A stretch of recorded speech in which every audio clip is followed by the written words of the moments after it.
Well, good evening and welcome to the Manitou Springs City Council regular meeting for February the 1st, 2022. I'd like to call this meeting to order.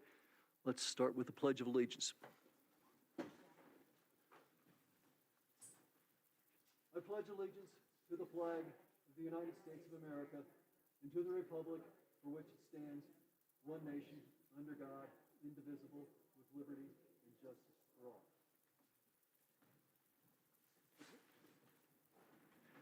Great, thank you. And as I look out, this is the biggest crowd we've had in probably 2 years or better. You're all wearing masks, so thank you. We appreciate your cooperation and understanding. Would the city clerk please call the roll? Yes. Council members Judith Chandler. Present. Julie Wolf. Here. Natalie Johnson. Here. Nancy Fortune. Present. Michelle Weatherholt. Here. She's with us telephonically tonight. Mayor Pro Tem John Shada. Here. And Mayor John Graham. Present, thank you. Thank you. Okay, and the next item is to call for approval of the agenda. And I would first ask that council consider a slight modification. If we could take item H1 under business, the appointment of Abby Cosling as a regular member of the Housing Authority Advisory Board. If we could move that item up to follow right after the consent calendar, that means she won't have to sit here through 3 hearings. With that, I would entertain a motion. So moved as modified. Thank you. And a second? Second by Councilor Wolf. All in favor say aye. Aye. And Michelle votes? Aye. Okay. Motion passes unanimously. Great. Thank you. Okay. The next item is public comment on non-agenda items. And I understand we have several comments. This is a period during the meeting when anyone in the public is allowed to comment on items that are not otherwise being considered on this evening's agenda. We ask several things. We ask that you limit your remarks to 3 minutes.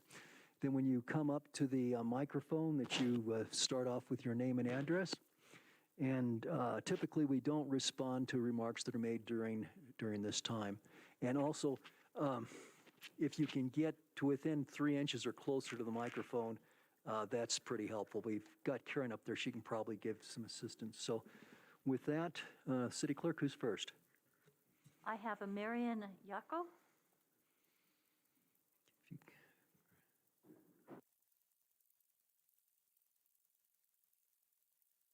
Oh, okay, go ahead and hand them out to council.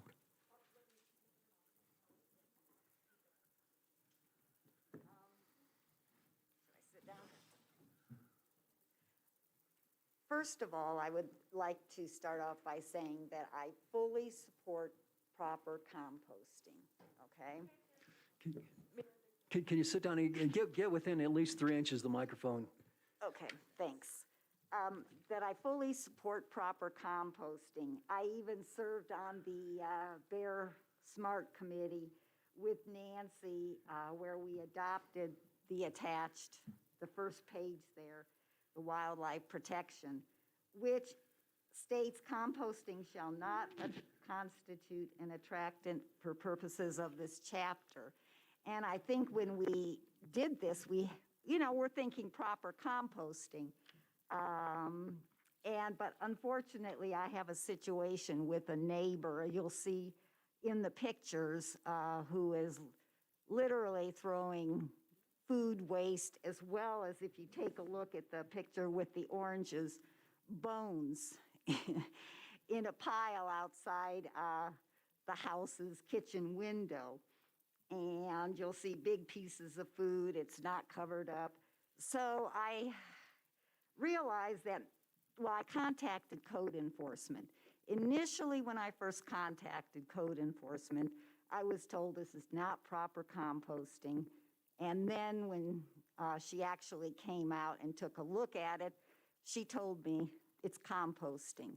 So I did a lot of research on the internet, and every site I went to was consistent in terms of what composting entails. And so I've attached the brochure from the EPA, the federal government EPA site, that talks about composting and what needs to be done. And you can take a look at that at your, leisure. And I also attached a copy of the article from a recent bulletin from the local compost group that states that there's a common misconception that food scraps are compost. So what I would like to propose, and see if council would be open to it, is possibly amending this ordinance, maybe any other ordinances that deal with composting, to reflect proper composting, not just throwing out food scraps. I think it might, in a way, tie the hands of code enforcement because it's kind of a vague definition here.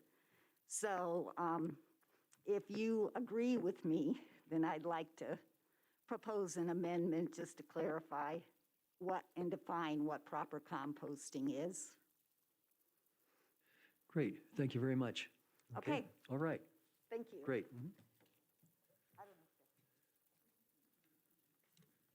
Okay, our next speaker as requested is Carl Stang.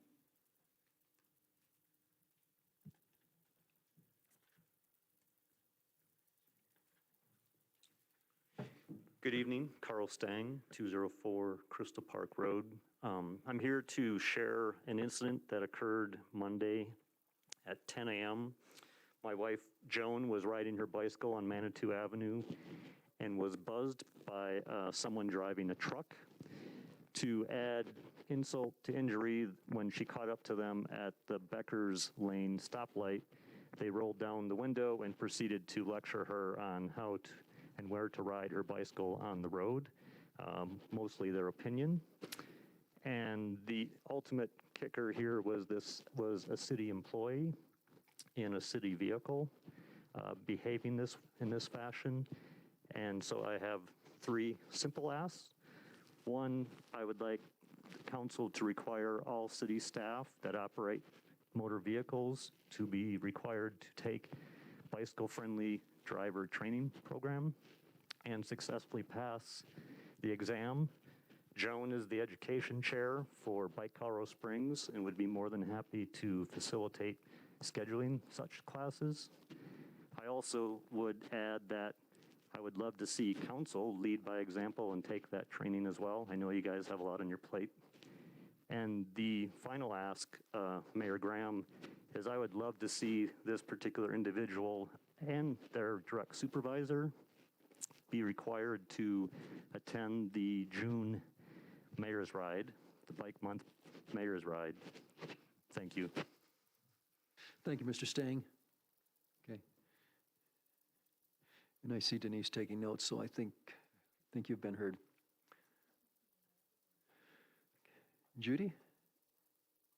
Those were the only two I had, The Mayor. only two. Okay, great. Anybody else want to speak to a non-agenda item tonight? Okay, let's move on. Okay, next item is the consent calendar. We have two items on it tonight. First is report on the status of the Manitou Springs Volunteer Firefighters Pension Fund. The second is approval of the January 18th, 2022 regular meeting minutes. I would ask for a motion to approve and accept. Julie? I move to approve and accept the consent calendar. Second. Seconded by Councilor Johnson. Any discussion? All in favor say aye. Aye.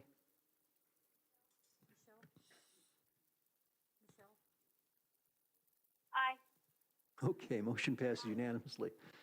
All right, thank you.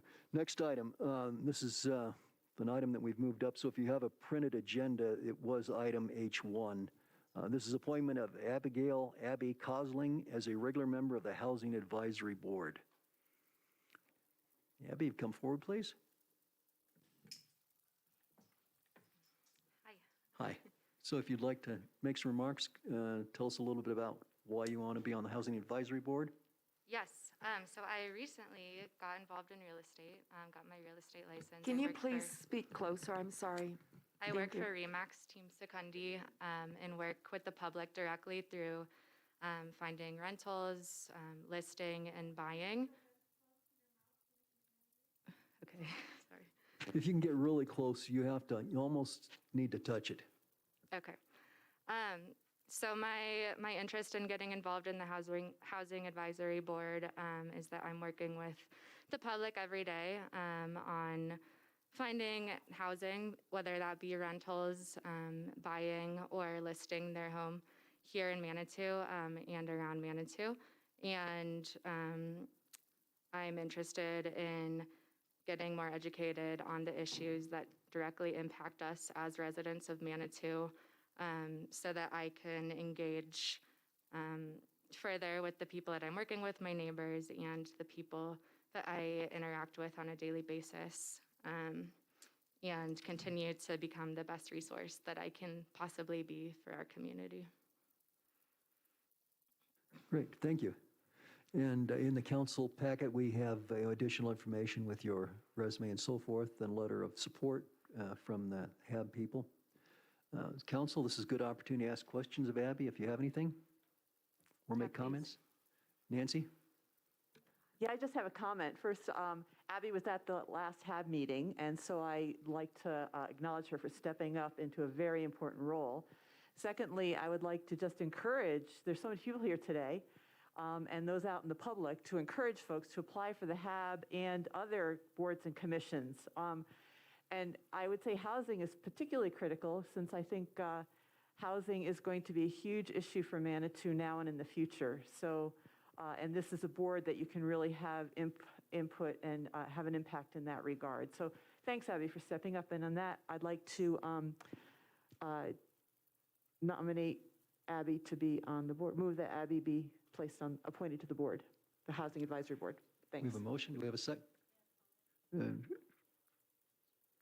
Well, let's go ahead and get a second, and then we'll open it to discussion. Do we have a second? I'll second. We have a second. Okay, thank you. Motion is second. Let's go ahead and move into discussion. Judith? Abigail, I don't know you, but I wanted to just say out loud that I was really impressed with your resume, and I know you spoke to your real estate background, but what I was really thrilled to hear about was your background in sustainability, leadership, environmental studies, and public health. So those are just really bonuses, and thank you for stepping up. And Yeah, no problem. And those are my true passions, and I think that real estate is a great way for me to serve the public just in a different way. I mean, everyone needs housing, and everyone relies on the land for food, and so I think that it's just the way that I'd like to express that passion at this time. So, Thank you. Council, any further comments or questions? If not, okay, we have a motion and a second to approve Abigail Cosling as a regular member of the Housing Advisory Board. All in favor, say aye. Aye. Aye. Okay, motion passes unanimously. Thank you. Abby, thank you very much for stepping up. thank you guys. Okay. Well, okay, that moves us now to the first of three hearings that we'll have tonight. The first is the second reading and public hearing of ordinance number 0122, an ordinance of the City of Manitou Springs, Colorado, repealing and enacting chapter 15.08 of the Manitou Springs Municipal Code relating to the Housing Code. And we heard this on first reading, passed it on first reading 2 weeks ago. At that time, there were several questions regarding some changes to include requiring a second sink other than a kitchen sink in a housing unit, and that any waivers over a year be approved by the City Council. So Karen, I'll hand that off to you. Thank you, Mayor and City Council members. I'm here this evening to present several items that Michelle Anthony prepared last week before her final departure, and this is the first. So as you noted, Mayor, this is an updated housing code for the city that's included in Chapter 15.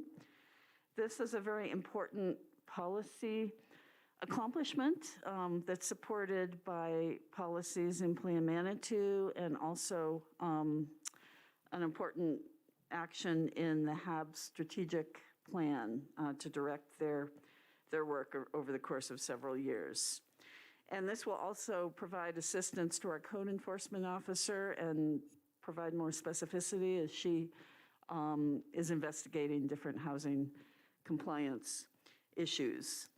So I know that Michelle was very invested in this over the course of the past year. The city attorney reviewed and provided support, and Allison Gerbig, the chair of the newly appointed chair of the, newly voted chair of the Housing Advisory Board, is here as well to answer any questions. Great, thank you. And I guess this is a good time to ask Mr. Parker if he'd like to talk about any parts of this. Try and stop doing that. I'd be happy to weigh in for a second here. The only changes that were made to the last version that you reviewed on your last meeting were to section 150808B3, which basically clarifies that a bathroom sink may not be in the kitchen. And that's, I can tell you what page that's on in your, I know Councilmember Wolf had a concern about that in particular. So I can refer you to exactly what page that's on in your packet. See here, it is on page 47. And it is in, actually, hold on. Page 4, yeah, I'm getting way, it's a ways up there. I just went past it, sorry. Yeah, it's on page 4.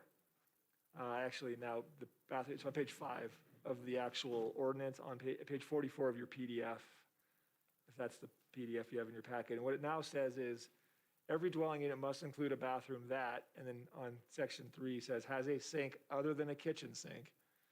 And it says, however, the sink does not need to be in the same room as the toilet and bathtub shower. That was the original language. And then I know Councilman Wolf had a concern that the kitchen sink might count, or another sink might be in the kitchen. So we added language that says, but it may not be in the kitchen. So hopefully that handles that issue. And then the second revision that was made was to section 210 of the ordinance, of the actual code, to basically have two different waiver procedures. One was for temporary waivers, and then one is for a permanent waiver. And the temporary waiver can be made by either the fire official, if it's a fire issue that's involved, or the neighborhood services officer if it's another issue that's involved. And it can only last for a year at the most, but it can only be no longer than necessary to actually address the issue that's basically requiring the waiver, but at the most 1 year. And if there's a permanent waiver being sought, it has to go to City Council for review. Great, thank you. Yes, Councilor Wolf, May I please. ask a follow-up of Jeff? So Jeff, when I looked at 1508-130, I thought that was in conflict. It says that the neighborhood services officer has authority to waive compliance if they feel it's substantial enough. And I think that probably, and I failed to say this last time, probably should be deleted. Otherwise, it's in conflict with what you just quoted from. Do you agree? Yeah, I mean, it's interesting because that 130 could be interpreted to not be a waiver provision, but I do agree it adds some ambiguity, I think, because there's a waiver provision, you have to comply or you don't comply. If you don't comply, you should get a waiver. So I kind of tend to agree that we should probably get rid of that because it makes it a little confusing if they can actually allow for deviations that aren't that big of a deal. It just seems like, well, where does that stop and where does the waiver process begin? So I think it's a good point. I would probably get rid of that. Yeah, go ahead. My other concerns that I failed to notice last time at first reading is that the definition of occupant is limited solely to persons. And I think that's a problem because I think it should add "and any corporate entity." And same thing with 1508-220 under violations of penalties. We're only allowed to penalize a person who owns property. So if I own property as an LLC or an S Corp, you can't come after me the way this is written. So I thought we should add "and corporate entity" language to the definition of occupant as well as in reference to the substantial compliance provision. Do you see where I am? So I understand the point there. I think that I'm betting that your municipal code actually defines a person to be any entity as well. Typically, a person can be a human being or it can be an actual entity. I want to look at your code to make sure of that. I guess I'd want to make sure if we redefine the term occupant to include a corporate entity, that's going to probably change a fair amount of the use of the word occupant in the code, because I think the code refers to occupant as far as who actually is in the structure, living in the structure. I agree with you. I agree. I don't know why I said that. You're absolutely right. It's more the owner of the property, and I don't know if Yeah. that's a definition in here that needs to, oh, here it is, operator. That's what I should have said. An operator is a person who's in charge, da-da-da-da-da, of the building. If person means corporate entities pursuant to some other definition of the code, then I'm fine. Although for purposes of this being easy for the public to understand, since that is supposedly the thrust of our code rewrite that we're in the process of, perhaps we should incorporate that definition of person in here so that everyone knows that person includes corporations. So just for a note, and I'm fine doing that because it's not inconsistent with your code, but in your general provisions of your municipal code, section 104010 defines a person for purposes of the entire code to include a natural person, joint venture, joint stock company, partnership, association, club, corporation, business, and it goes on and on and on. So it Okay. probably covers that too. Oh, then I'm good. I mean, if people care about wanting to know what person means when they read the habitability code, I guess we could add that sentence. I don't care if we do or not. I'm satisfied so long as I know that person includes corporate Yeah. entities. Thank you. Welcome. Okay, do we have comments or questions from other counselors? Nancy? Sure. This isn't for you guys, it's more for the cover sheet. And for both this one and the next one, as one counselor, I would be interested in the future, just to make it easier to, rather than just using the same cover sheet as used at first hearing, incorporate what changes were included. So, it's laziness on my part. I don't want to have to go back and forth and back and forth and back and forth between the minutes, the cover sheet, and the ordinance. So in this case, it was pretty easy to do it, but sometimes it's not. So just a general comment. But with that, if I could make a motion? Okay, certainly. I'd move to approve Ordinance 0122, an ordinance of the City of Manitou Springs, Colorado, repealing and reenacting Chapter 15.08 of the Manitou Springs Municipal Code relating to the Housing Code on second reading. I'll second.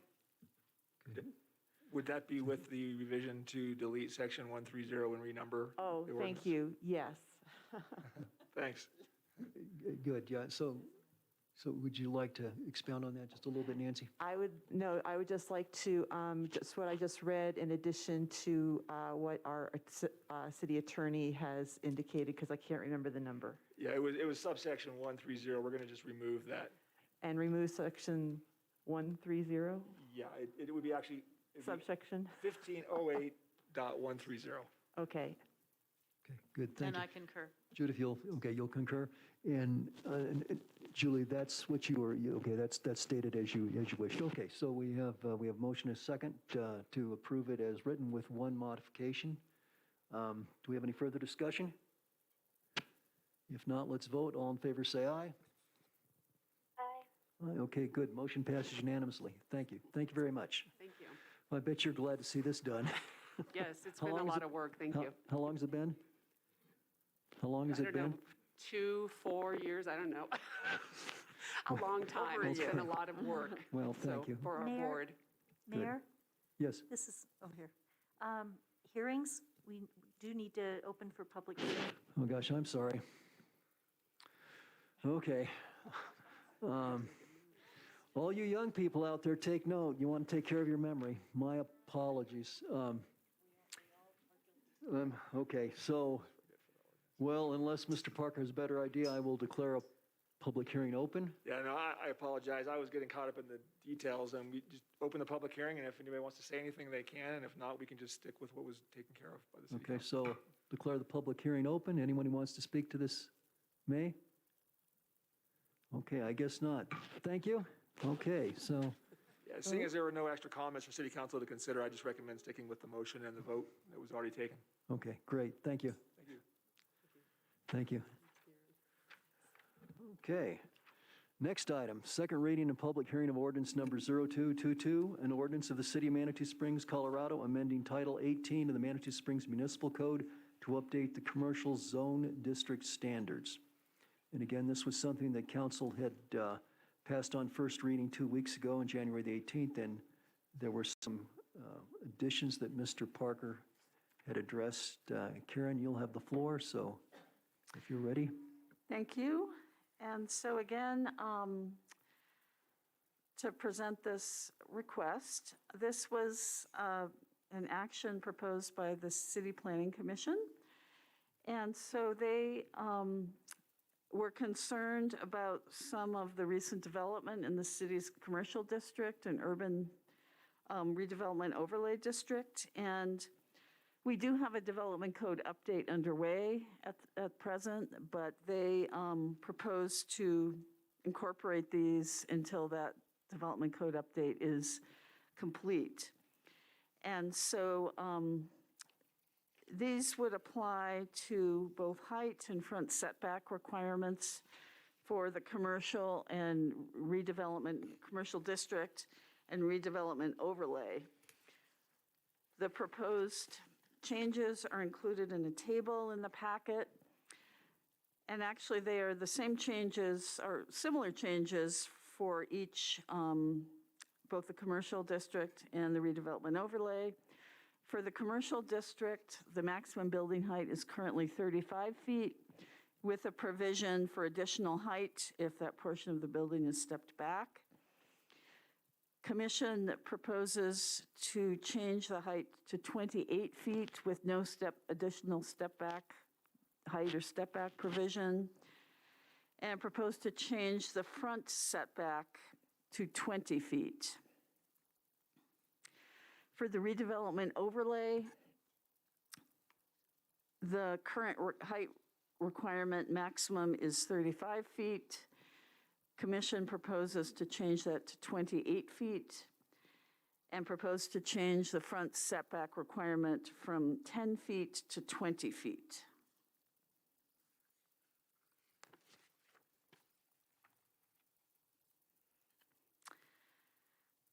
And that's, yeah, pretty straightforward. So that's really the extent of information that I have to share, unless the city attorney would like to add some comments. Mr. Parker? Yeah, I can just jump in again. Thanks, Karen.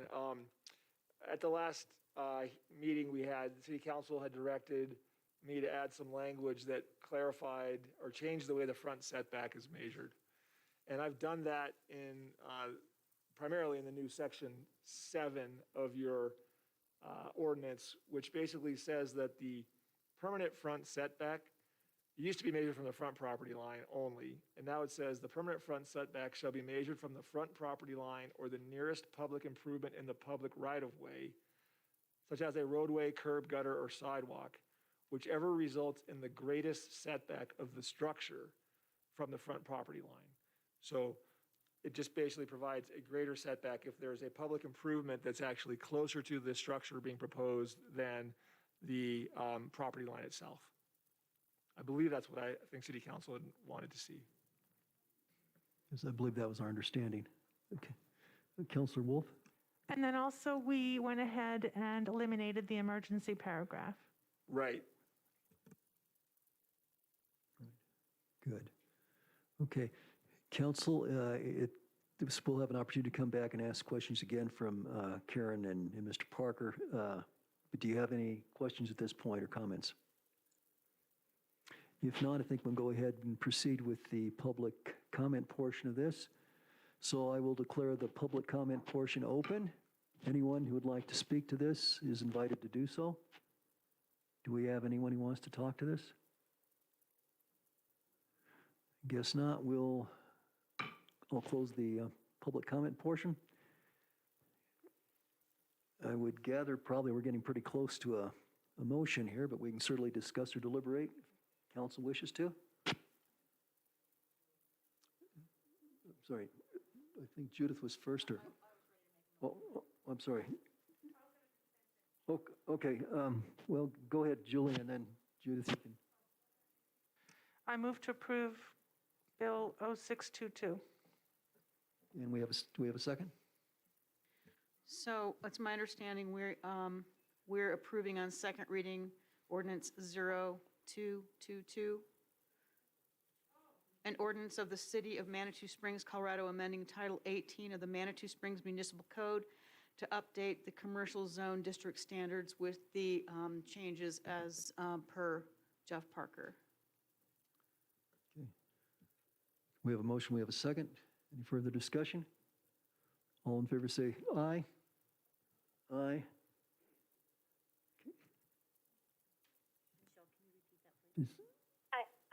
Okay, any opposed say nay. Okay, so we have Counselor Johnson voting nay. So motion passes 6-1. Thank you, Karen. Thank you, Mr. Parker. Welcome. Okay, the third item is hearing. This is consideration of Planning Commission recommendation RE 2106, rezoning from low-density residential to commercial, 306, 322 Becker's Lane, Becker Johnson Incorporated, applicant on behalf of TAT Enterprises. Okay, and I suspect that's what most of our audience is here for tonight. So let me just go and elaborate a little bit on how this is going to play out. Karen Bechtold will be presenting information on the city's part. After that, we will have the applicant come forward and present information, and then we will have a period for public comment. And regarding the public comment, it'll be similar to the opportunities earlier when we had comments on non-agenda items. People will have a maximum of 3 minutes to speak. We would ask that you fill out the form that you can get from the city clerk if you haven't done so already. We would like you to initially give us your name and address, speak closely to the microphone, and in the interest of time, we would ask that you not repeat yourself to the extent that that's possible. Now, in the past, I have asked for a show of hands sometimes to see how much support there is for a speaker. For instance, the speaker will come up, they'll say something, and then I'll say, the rest of you in the audience who are on board with this, please raise your hand so we can kind of get a sense, because we really try to avoid having a whole lot of repetition. Tonight, I'm going to be a little bit different, and the reason for that is this is a quasi-judicial proceeding. So we're going to ask everybody who wants to speak to do so, but if you've heard someone else express your thoughts, you can just say, I'm on board with, so-and-so, whoever. Or if you say, I like most of this, but I have some additional points I'd like to make, then certainly you're welcome to do that. So we'll try to give everyone a chance to speak. Again, this is being recorded. It's quasi-judicial. Please get close to the microphone when you do speak. So with that, Karen, you have the floor. May I make one comment? Sorry. Yes, sir. Typically, I recommend that staff's presentation, the applicant's comments, and the public comments are all part of the public hearing. So I want to make sure that we're clear that we're opening the public hearing now. Okay, let's see. Okay, to be official, then the public hearing is open. Thank you. Thank you, sir. Karen. Thank you, Mayor. So, yes, I am presenting this request for rezoning this evening. And the case is RE 2106, rezoning from low-density residential to commercial for 306, 324 Becker's Lane. Applicant is Becker Johnson, Inc. on behalf of TAT Enterprises.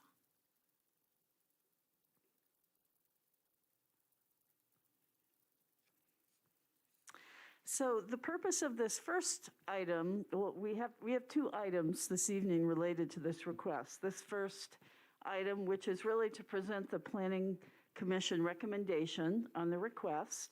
And the second item is the actual presentation of the ordinance that would codify the rezoning. So the property owner of this property proposes to rezone a parcel that's contiguous with the Garden of the Gods trading post. And again, the existing zoning is low-density residential. The proposal is to rezone it to commercial.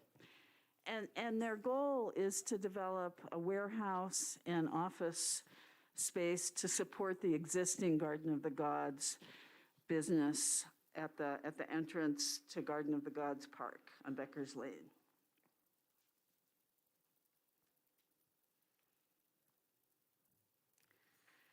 So I'll just present an overview of the project location on Becker's Lane. And so you can see here, the red area is the existing trading post, which is zoned commercial. The area to the west of the roadway is the parking lot. There is low-density residential land to the south, and so the applicant is proposing to create a 32,326 square foot area that would be rezoned to commercial. A little bit more about the vicinity of this site. There is also a home on the parcel just east of the red star, the proposed rezoning area. There are single-family homes, townhomes, and primarily residential in the area. The parcel that's proposed for rezoning is currently vacant. There is some parking on that lot that's used by trading post employees. Becker's Lane is a collector, and as we know, provides ready access into Garden of the Gods from this area.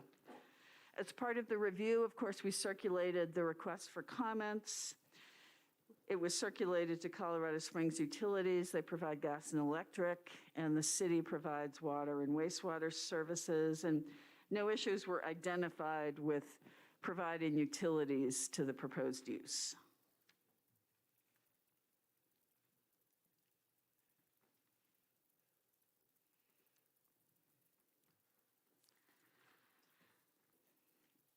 So our rezoning section includes 7 criteria that commission were tasked to evaluate in relation to this request. So these are the rezoning criteria. The first is general conformance with Plan Manitou, the city's comprehensive plan. Compliance with applicable statutory provisions, that means other zoning and planning requirements. Consideration of whether there's been a substantial change in the characteristics of the neighborhood since the land was last rezoned. Whether the rezoning will adversely impact the provision of public facilities and services. Whether the rezoning will result in a higher risk to natural hazards and geologic hazards, and if adequate mitigation is provided. Whether the proposed rezoning is compatible with the surrounding land uses, and whether the subject land is suitable for the proposed use.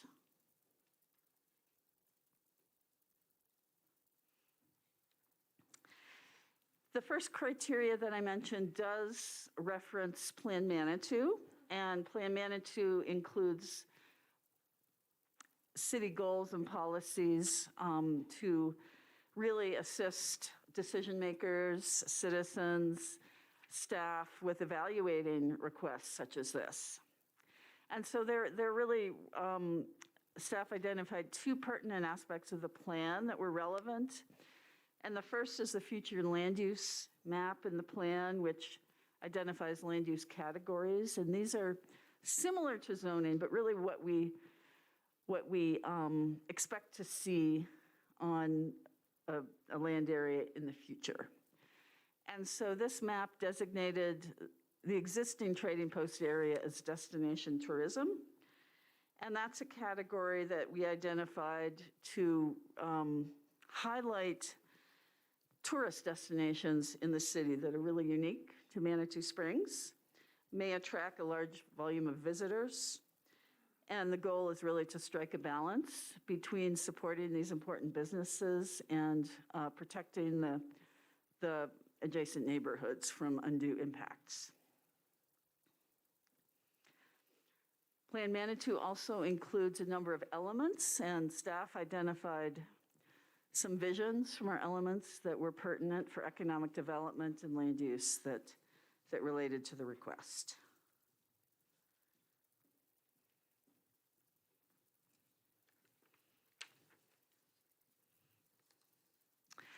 So this proposal is to rezone the property as a commercial district. The city's zoning code includes a pretty extensive list of potential uses that could be allowed in a commercial zone. And not every permitted use in that district may be appropriate for this particular site. The proposal is specific to a storage and office use, which is accessory to the existing retail business. And if the rezoning is approved, the applicant would need to replat the property so that the trading post and the accessory uses were on one parcel. And this is reflected in some staff conditions. The applicant also provided an evaluation of traffic that would be generated by the new use, and the analysis showed that there's sufficient capacity to support this potential increase.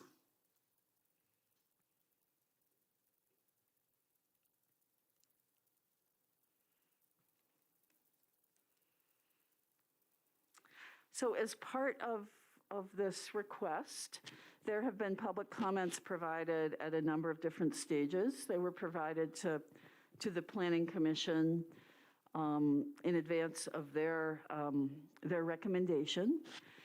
I know that Michelle received comments that she included with this report, and then we've also received numerous comments after this report was posted, and our city clerk has been tracking those comments and forwarding them to City Council. There's a number of comments that were received in opposition and a number that were received in support of the request. As I mentioned, we do circulate this proposal to outside reviewers, and we didn't receive any adverse comments through that process.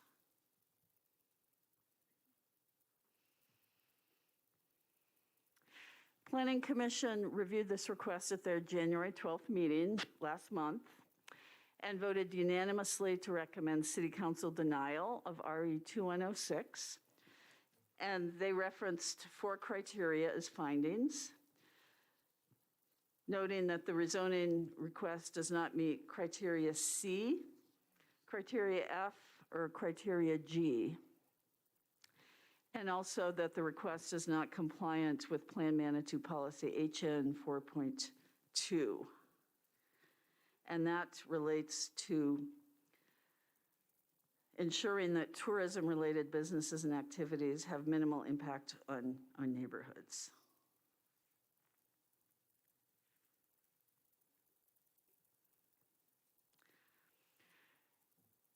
When Planning Commission considered this request, staff prepared a staff report which included several conditions of approval, and I've provided those here for your reference. And I'm happy to answer any questions you may have, and we'll also involve our city attorney. Council, any questions for Karen or for Mr. Parker at this point? Nancy? Yeah, I have 2 questions that you may or may not be able to answer.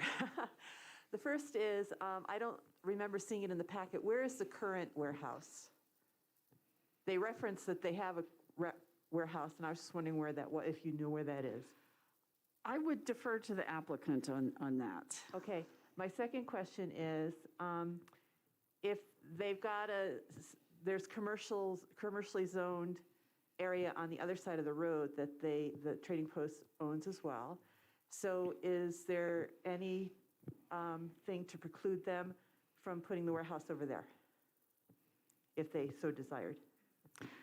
I would also probably defer to the applicant for that. Anyone else? Questions for Karen? Okay. If not, I think it would be appropriate for the applicant to come forward at this time.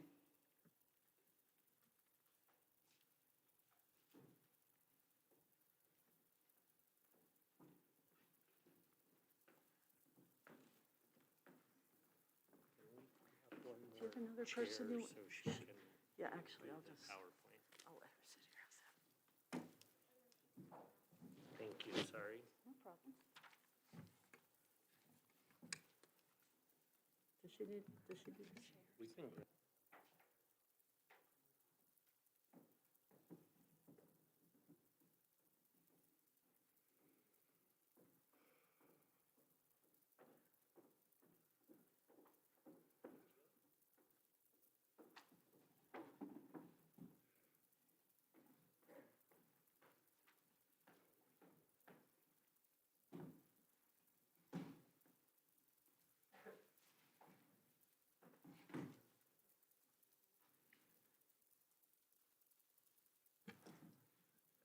Good evening, ladies and gentlemen. My name is Tim Haas. I'm one of the owners of the Garden of the Gods Trading Post. Home address is 3905 Greenside Place, Colorado Springs, Colorado 80904. Would you like me to answer the questions first, or how would you like me to proceed? However you want. I guess since those questions are, current in our minds, it wouldn't hurt to address that if you're comfortable with that. Certainly.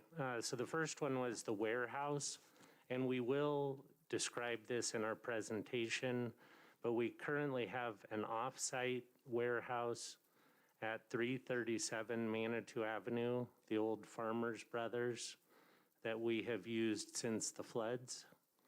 Part of the motivation for this is we've outgrown that space for several reasons. And I can't remember the other question. Is there anything that precludes you, or I guess I was asking if there was anything in ordinance that would preclude them from building on the other commercial property, which I believe is primarily a parking lot at this point. But from your perspective, I'm just curious as to why you chose this location for the warehouse as opposed to across the street.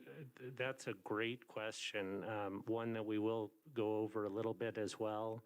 But the main reason is its proximity to the existing trading post. It would make our business more efficient, certainly, as compared to having it on the other side of the road. But I think also extremely important, it would be, in my opinion, the least impactful where we're suggesting putting it against our property line. Then we own the land to the east of that. By doing it there, the folks that live on the hillside above would virtually not even see the structure. From Becker's Lane, putting it there tucks it against the hillside, and it would be visible, but very insignificantly. So it's from an efficiency standpoint for us, but from an aesthetic standpoint from everyone else. Thank you. And I would like to just follow that up again with city staff, and that is, if they were to decide to put it on the other side of the road, what would they have to go through this? They wouldn't have to go through a rezoning process, so it would simply be development process, correct?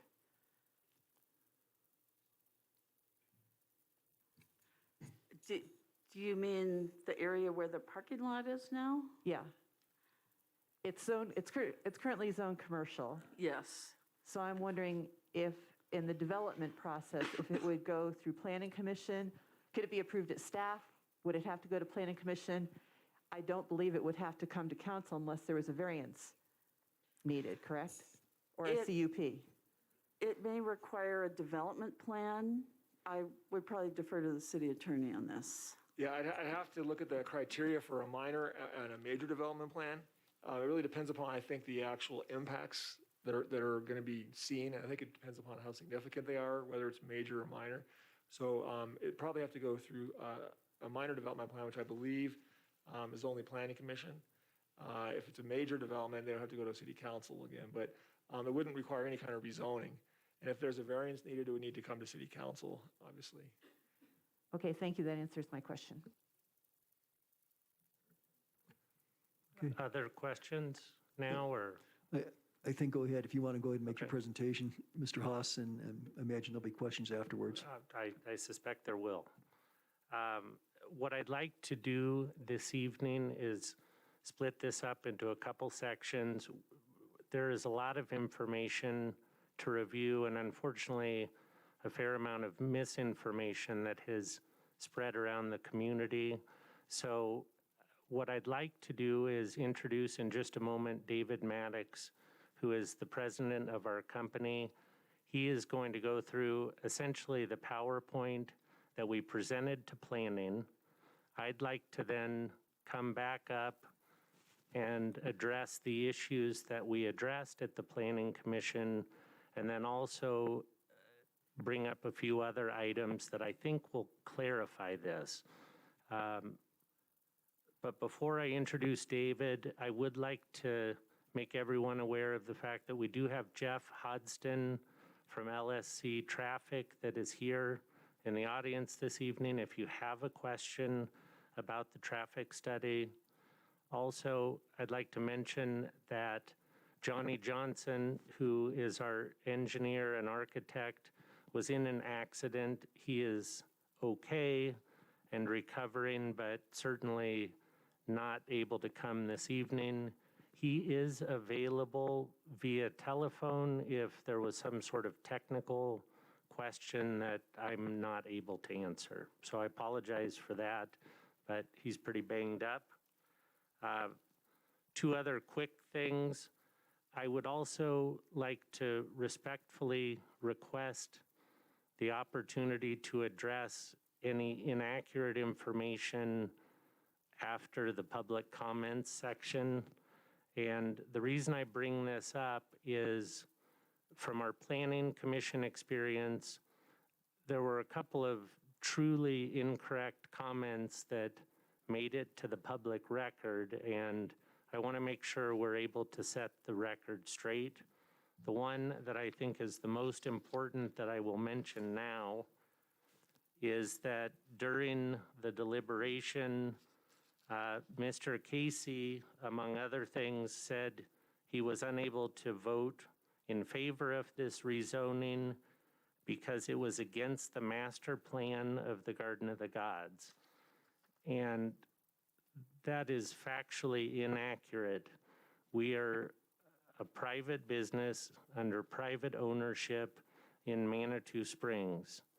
The Garden of the Gods master plan applies to a city park in Colorado Springs. So I was not able to correct that during planning.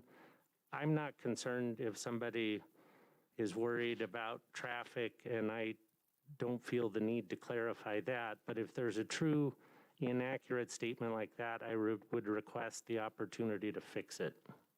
Yeah, Mr. Haas, to elaborate on that, after the comments by the general public, you will have the opportunity to take the microphone again, and then after you're finished, city staff will have that opportunity as well. So it's you now, then the public comment, you again, and then city staff. Excellent. And then we'll move towards deliberation phase. Thank you. Thank you. I appreciate that. With that, I will go ahead and pass this to David Maddox. He has been our president for the last 2 years and has been with the company for 30. Thank you.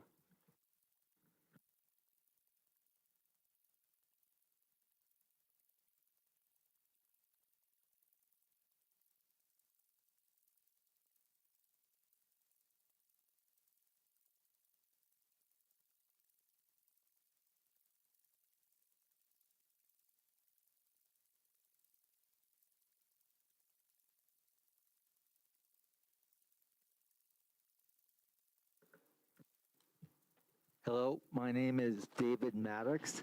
You need my address? Yes, please. Okay, my home address is 950 Carlson Drive, Colorado Springs, Colorado, 80919. Like Tim Haas said, I am the president of TAT Enterprises. I've been with the company 30 years. And just so for public record, I'd also like to say that the company has been around for, I think, 1979. They took it over, the Haas family. In 1995, I believe it was, they bought the property from the Strassenbach family. And in the last year, however, we have become an employee-owned business where the Haas family has gifted, in fact, stock in the company to several senior managers who have been with the company a long time, including myself, April Hall, Cindy Quinlan, and Rebecca Lang. So we are now an employee-owned business. I just wanted to say that. So what I'd like to do, give you a background and some general information about our company. We have 8 stores. Mr. Haas also told you about the current warehouse we have on Manitou Avenue. So here's our stores. We have 4 stores in downtown Manitou. The Mountain High Gallery and Gifts, Mountain High Sportswear, the Manitou Outpost, and our most recent building and store in Manitou is the old Bank of Manitou building, which is now the Vault.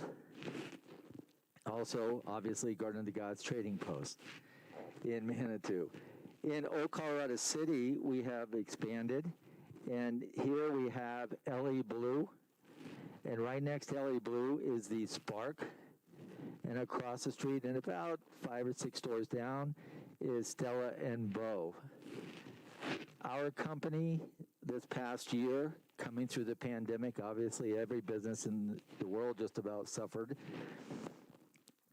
but we pulled it back together very good as a team. Our company employed over 200 people this past summer. We have about 70 to 80 employees year-round working in our company.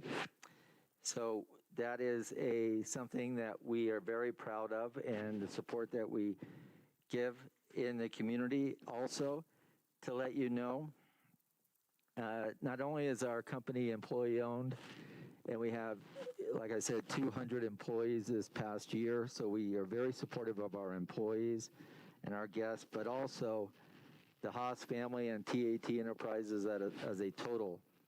We have also been very committed to the Garden of the Gods Park.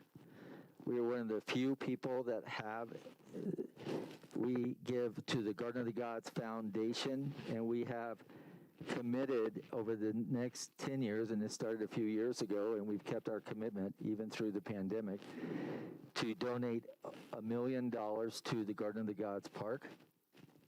We are very supportive of the environmental issues in the park, the beauty of the park, and obviously with our company being so close.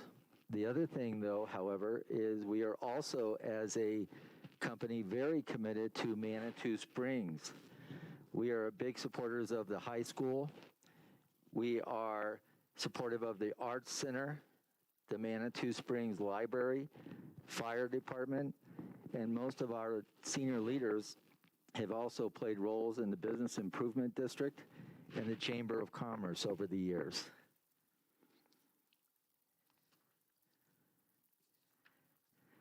Okay, so this meeting is what we're looking to do is to make our company more efficient. That's what this entire thing is.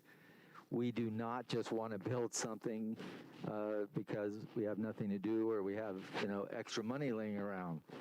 This is something that is going to help our efficiency as a company.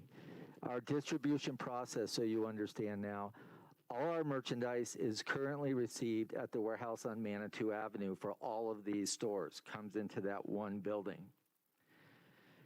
That being said, soft goods, any clothing and small gifts and T-shirts, we're one of the largest T-shirt retailers on the entire west side of Colorado Springs. All of those are stored at our warehouse with daily trips to and from the trading post, meaning we have a truck and we have people that drive those trucks. From the trading post, we have to drive that truck to the warehouse, pick up merchandise, bring it back to the trading post, sometimes two times a day. Hard goods, some of the glassware, harder gifts, artwork, things like that for our galleries, those are already stored at the trading post with semi-weekly trips to other locations like the vault and places like that and all of our other stores. However, even with 8 stores, 70% of our company's gross volume is generated from the Garden of the Gods trading post. That is by far our largest business and the biggest impact, 70%.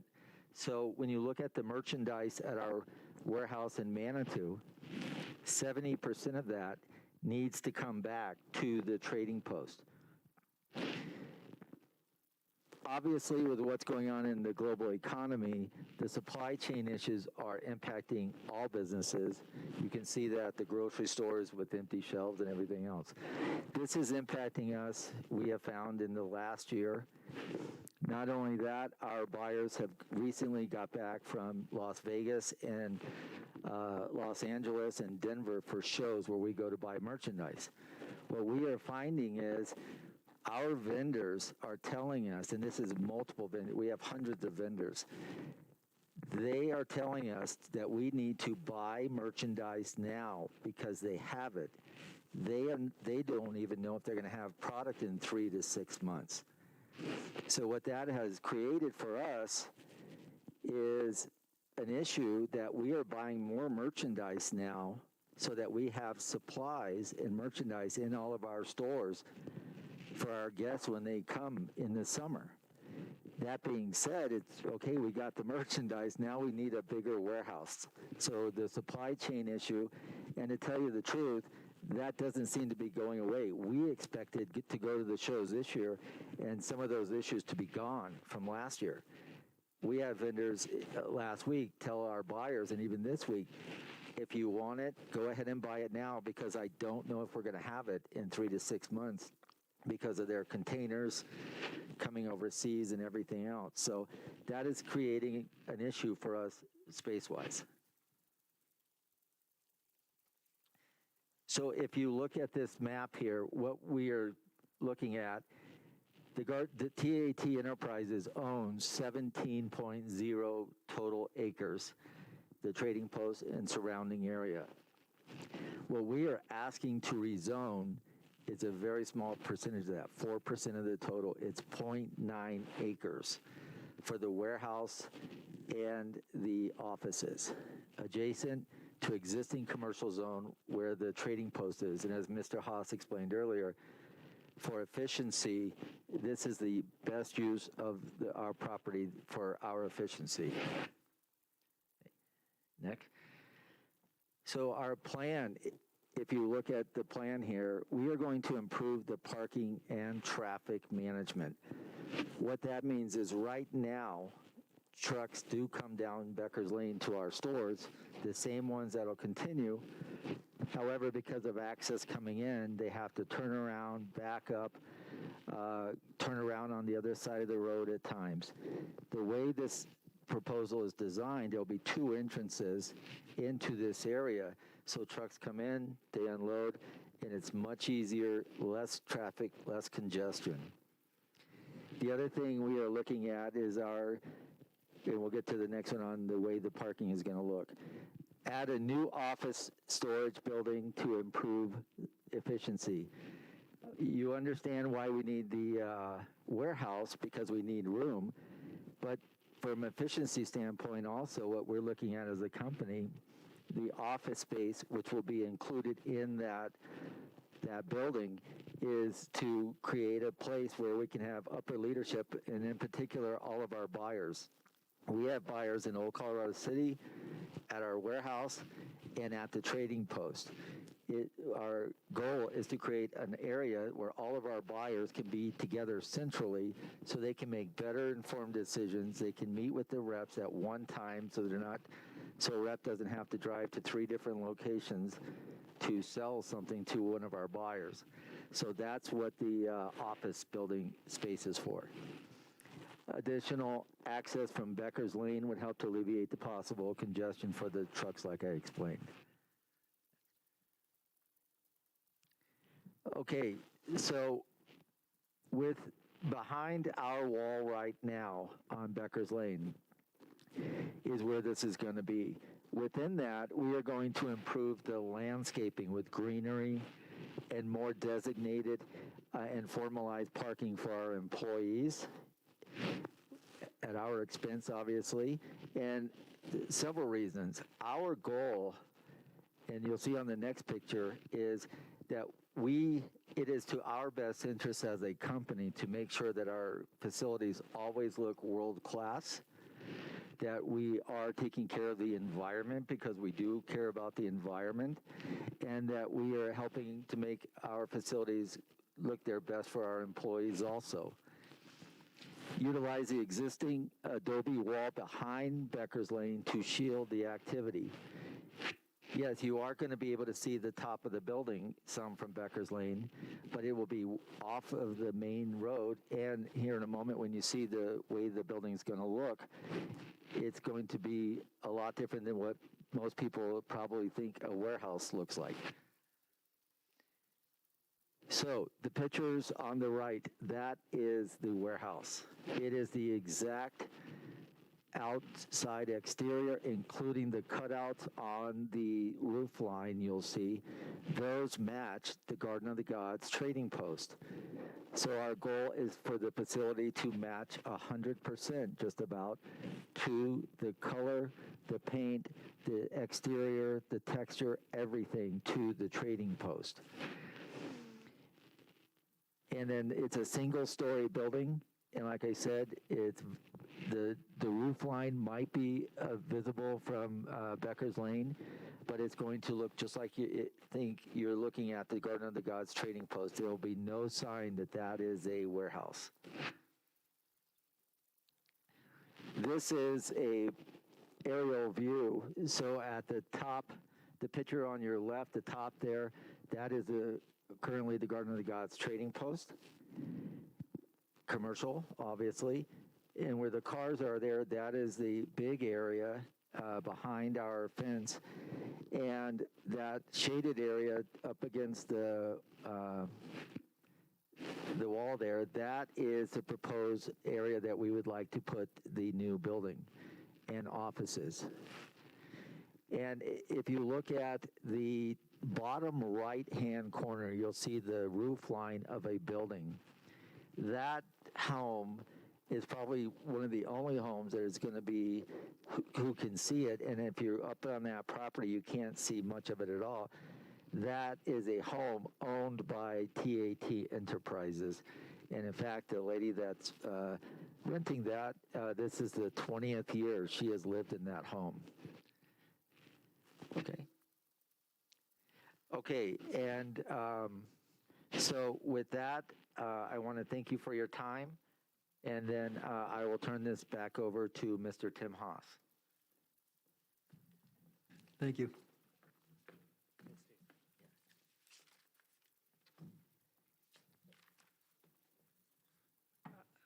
Thank you all. Barb Serio, who is the very, very nice woman that has lived in the house at 306 Becker's Lane for 20 years, did send you all an email in favor and in support of this project. I walked her through the entire thing, and she realizes it will be a minimal impact to her. So the neighbor concerns are items that we brought up during the Planning Commission. These seem to be the four major things folks had a concern with. So I'd like to run through these quickly for you.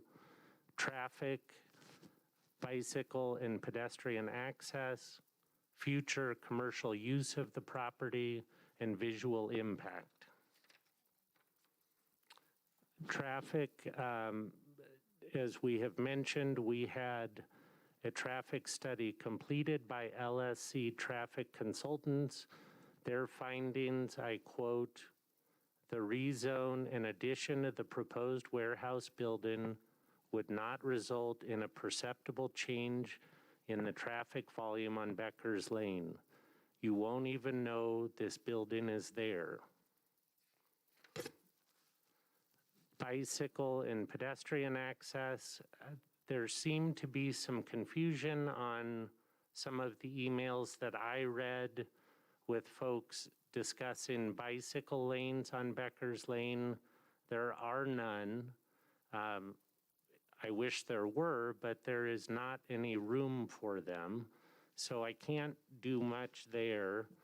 But what I offered at the Planning Commission meeting, and I will offer again, we own the land on the western side of Becker's Lane, and I would offer to pay to build a sidewalk to connect the pedestrian portion from north of the townhomes to the existing sidewalks near the trading post. So it would essentially complete the pedestrian access up Becker's Lane. This seemed to be a big sticking point, and that is the potential future commercial uses. I will just quickly read what I submitted in the original packet, that if the rezoning is approved, the ownership of the trading post will voluntarily place a condition on that portion of the commercial zone property to only allow office and warehouse uses. Now, that was recommended by 2 planning directors and the senior planner, Michelle, before she departed. So we felt as though that would hopefully alleviate some concerns. The final one is the visual impact, and it's a little difficult to see. There are 2 poles that have tape on top of them that do extend up slightly above our adobe wall. So I'm not denying that you wouldn't be able to see this, but again, I think the visual impact is very insignificant. So in summary, what we presented to planning was the fact that the traffic change will be imperceptible. We'd like to build a sidewalk to help with pedestrian access and safety. We offered to place a condition on the rezoned property to limit use. And we believe the visual impact where we're hoping to place this will be the least significant. So at this point in the Planning Commission, we took an intermission, and it was very interesting because we felt like we had addressed all of the concerns. I was standing out in the open area, and 3 very nice ladies that lived in the neighborhood and had come to the meeting in order to protest or state their opposition said, wow, we didn't understand what you were actually doing. This is fine, we're in favor of it. I pleaded with them to stay and mentioned that to the Planning Commission. Their comment was, well, you've got it in the bag. There's no way you'd lose. It makes sense. We're leaving. Well, clearly I wish they would have stayed. I did find it interesting that the chairperson of the Planning Commission tried to track those ladies down, in my opinion, because he assumed they were speaking in opposition. Clearly, you know the vote. That's why we're here, to try to explain our case more clearly to you.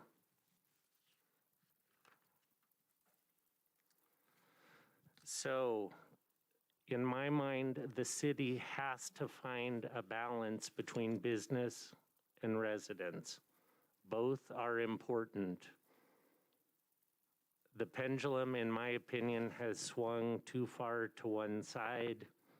And I want to make it clear, although I don't have a problem with these projects, I don't own, nor did I build the townhomes on Becker's Lane. I don't own, nor am I building the hotel on Manitou Avenue. In my opinion, we are being punished because some dislike those projects. What we are proposing is not those things. We have offered a transparent process from the beginning.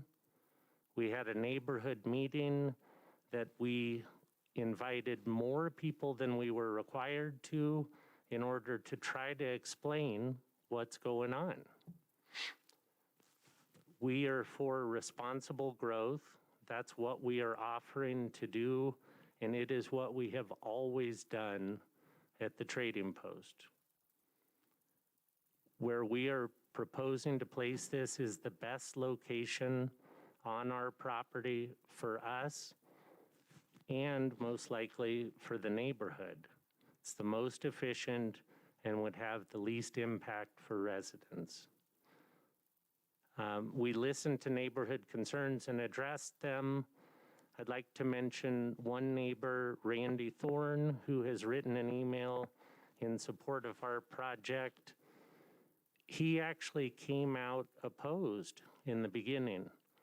We had a number of conversations. We came to some compromises with the thought of the conditions, and he ended up being in favor of this. He was the only person that spoke at the Planning Commission, period, in favor of our project. No one spoke in opposition. That's how it's supposed to work in this town, I'm told. Talk, communication, compromise, seems like a good idea. I'd like to remind you that the Planning Department recommended approval of this request. We have met all the criteria for the application, including paying for a traffic study. And again, one person spoke at the Planning Commission meeting, period, and they were in favor of this. I'm unclear on the rezoning criteria C, F, and G that were listed in the report, but I will go through, at least in my opinion, the reason for the Planning Commission's lack of support. The primary one seemed to be concern over future use of the property. Interestingly, the Planning Commission stated they didn't have a problem with the current project, but with the unknown future. I'm not able to predict the future. Excuse me, I have a question for the city attorney at this point, if I may. Is it appropriate for us to be listening to this unauthenticated hearsay as part of the applicant's presentation? It seems quite untoward. Well, I mean, this is an administrative hearing. The hearsay rule doesn't really apply. It's basically up to city council members to give any kind of weight or credibility that they desire to any statements that are made. And you can certainly ask questions afterwards and debate it among yourselves, but there's no relevancy hearsay rule for an administrative quasi-judicial hearing like this. Thank you. Yeah, you're welcome. Mr. Haas, if you'll continue, please. Gladly. The second thing, there was a tremendous amount of weight placed on opposition emails. And then thirdly, the Plan Manitou policy with the tourism impact. So I'll go through those quickly.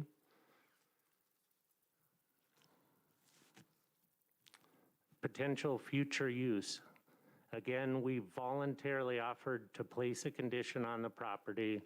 However, the Planning Commission dismissed this option.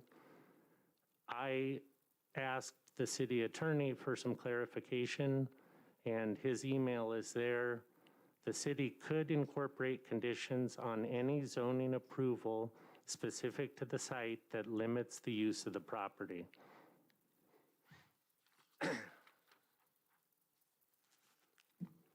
The Planning Commission also was concerned that someone in the future could do whatever they want with the property if it is zoned commercial. Again, according to the city attorney, all non-residential changes of use triggers a minor or major development plan. So that was unfounded.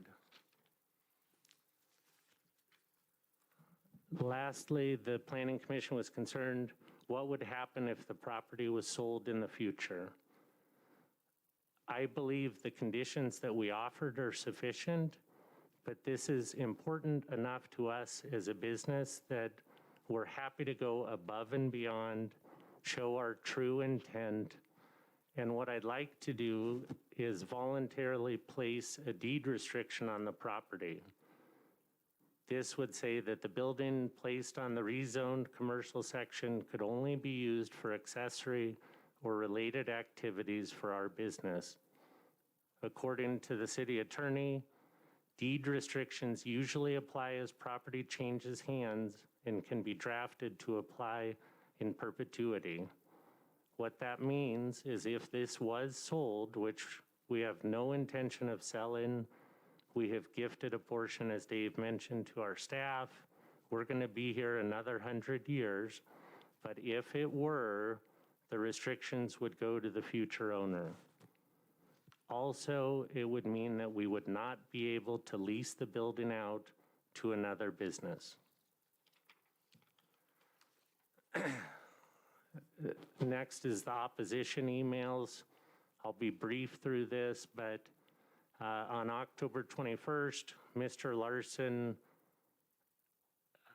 published an editorial in the bulletin mentioning traffic, visual impact, pedestrian safety, bicycle safety, and decreased property values. In my opinion, as a result of that, approximately 20 emails were then received by the city. I went through and broke down the concerns: traffic 20 times, pedestrian and bicycle access, visual impact, and then wildlife or nature was mentioned 5 times. We've already addressed the traffic, pedestrian, and bicycle access, and I believe they have been proven to be unfounded by the traffic study. Again, the visual impact is minimal, and I will address the nature and wildlife concern in just a moment.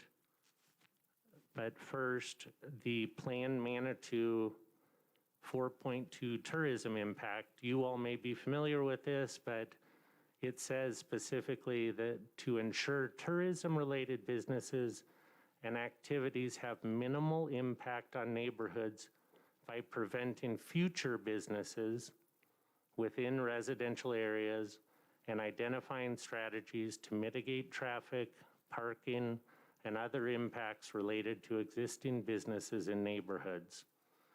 The Trading Post has been in business nearly a century. As a matter of fact, the Trading Post was there before any of the homes built on Becker's Lane. There is no perceptible change to the traffic volume, and we strongly believe there's going to be improved parking and traffic management as a result. Bear with me, this is important, I'm almost done. There was a more recent editorial placed in the bulletin. There's some bullet points along with it. I'd just like to run through those quickly. The first one, the Plan Manitou policy, I believe we've identified future use concerns. I'm willing to go above and beyond with a deed restriction in order to show what we're saying is exactly what we're going to do. There was a concern brought up about zoning creep, meaning possibly the request for additional property to become zoned commercial. What I would point out is there is an existing driveway that goes up the southern side of this property. It's a very logical dividing line between our existing commercial, what we would like to become commercial, and then residential down the rest of the street. It was mentioned that the warehouse would be a blight. It will blend in with the trading post. It's single story, intentionally to not make a huge impact. There was a concern, more appropriate locations for a warehouse. We've explained 70% of our gross comes out of this one store. If we have a warehouse off-site, we then have to bring 70% of that merchandise over to this store. This will make it more efficient. We already have UPS and FedEx coming up the street. Whether they're dropping off 2 boxes or 40, it's one trip. Increased truck traffic is not true. The residential property devaluation, I disagree with. We have attempted for nearly 100 years to run a world-class operation. We're going to improve this area and make it look better. I don't think there's a risk for property values going down. Threats to wildlife, I will get to in just a moment. And then finally, threats to micro-mobility users. There won't be any increased traffic, so no additional threats.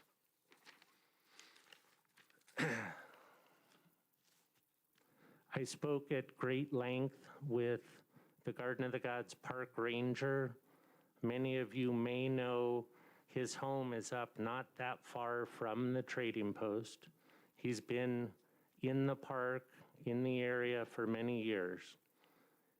After reviewing the site and plans for the addition at the trading post, it appears that there would be little or no impact to wildlife. This area is currently fenced and previously disturbed. Access for wildlife would remain unchanged, and there would be very little impact to current vegetation. That's from Snook Chipolletti, the Garden of the Gods Park Ranger. He's intimately familiar with the wildlife in that area. He says no impact. Finally, we've tried to be transparent through this entire thing. We will continue to be a good neighbor. We're offering multiple concessions and compromises in order to try to, again, show our true intent and put concerns that some folks have aside. And truly, this is necessary for our business. Dave did a great job of explaining that we're having to order now for merchandise. What he didn't share is we are having to order a year's worth of merchandise now, not what we typically have done, where you place an initial order, place multiple reorders, and you can manage your space. This is a change that isn't going to go away. So this is truly necessary for our business, for our 200 employees, and truly for the city of Manitou Springs from a tax revenue standpoint. We are here to present the facts. I am disappointed, to be honest, to see what some people have done on social media. They've passed judgment without even knowing what this project is. I ask you, rely on the facts and make a decision that's good for the city of Manitou Springs and for us. You will have the opportunity to deny this if you choose to. Nancy brought it up earlier, and I'll show you our Plan B. That's the next slide.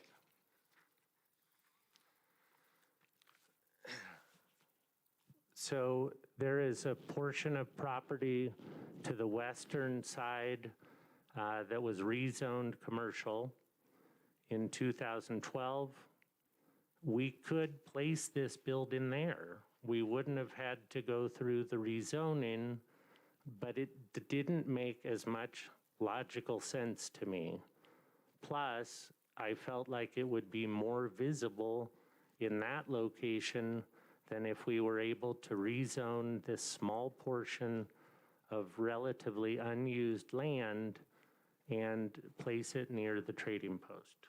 So that is an option. It's one I would prefer to avoid because it will take more time, cost more money, and those are things we don't have. So I really appreciate your time. I'm happy to answer questions if I can. Thank you. Thank you, Mr. Haas. And again, you will be taking the microphone later on as well, so great. Well, at this point, we would be, again, we're at the phase where we entertain comments from the public. I'd kind of like to get a sense of how many people want to speak, so if you could, well, first off, you need to fill out a form. And I guess, Amber, how many forms do we have in there? So it looks like we have 7 people who want to speak, looks like an 8th. Just if you'd raise your hands just so we can get a sense of how many people need to speak, because that sort of is the amount of time. Okay. All right. I think that's pretty manageable.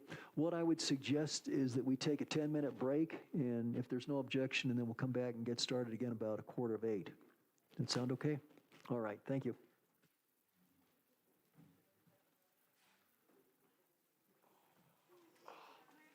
Yeah. Yeah, it's basically called rezoning with site-specific conditions, and Colorado law allows for it. So what you would do is you basically, in fact, I think one of the recommendations for the rezoning anyways is one of the conditions be that they subdivide the property so there's not split zoning on the same lot. You don't want to have one lot with half of it's zone one thing, half of it's zone another. So one of the conditions that's been recommended is that they basically replat it so that the zoning is on the single lot. And then so that's one of the conditions. The other one would be something like it would, it's only for warehouse and office use. But if we were to sell the property. It goes with it. It runs with it.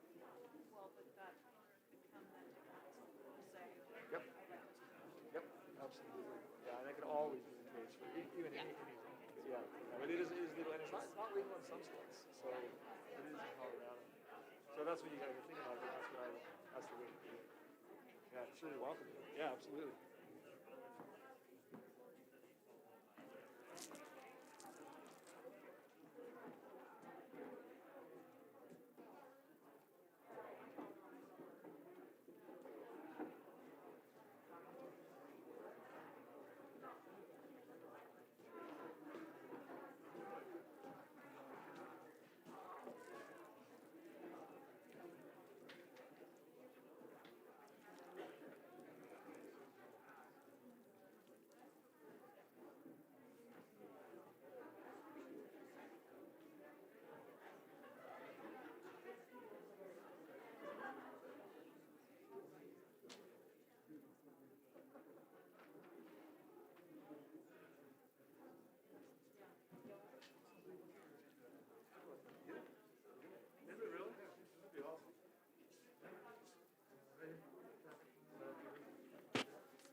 Yeah, I felt like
city's position.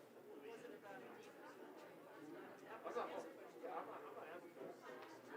No, but he quoted you. I actually made some notes for that. Yeah, that really.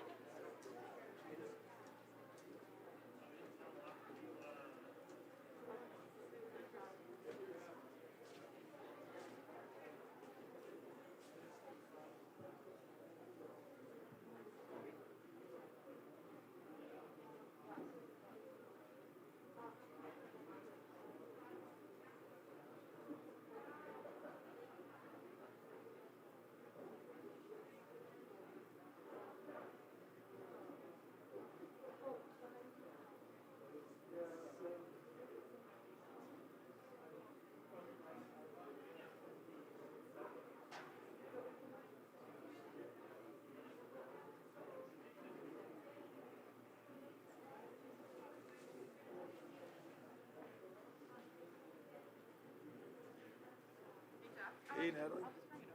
What's I that? have something very important I need you to do. Yeah, yeah. Can you sign my grandma's birthday card? Yeah, sure. She's turning out.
So you're having troubles today?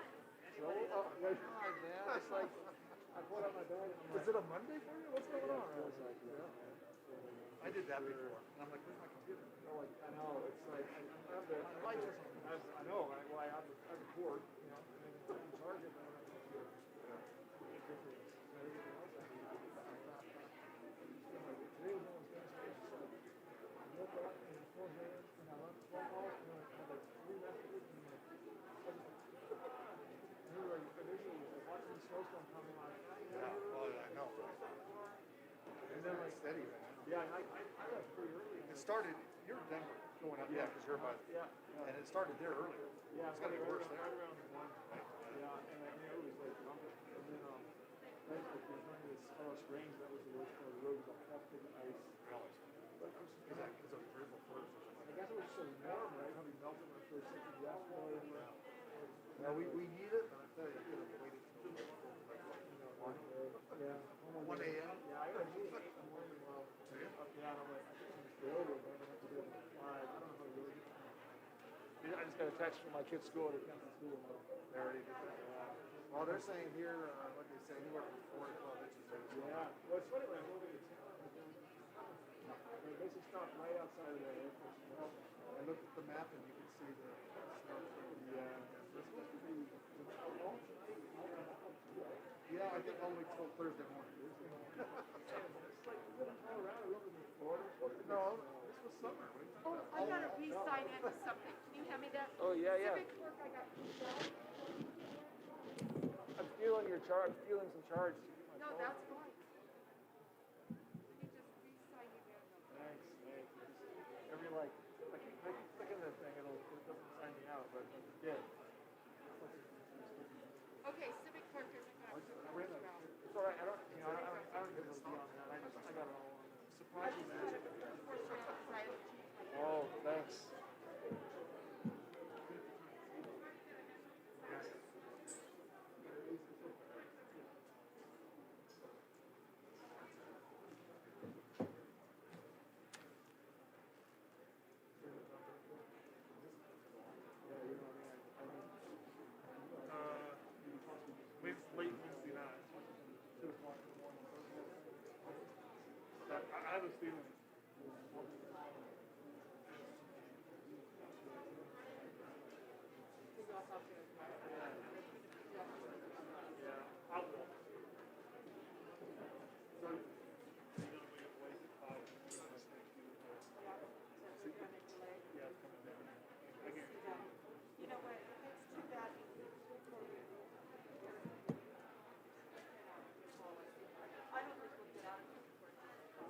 Probably not.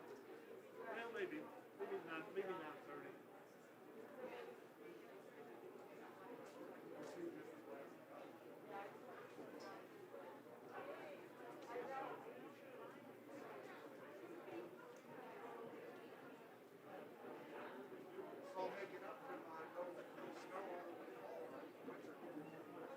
Last year we had nothing.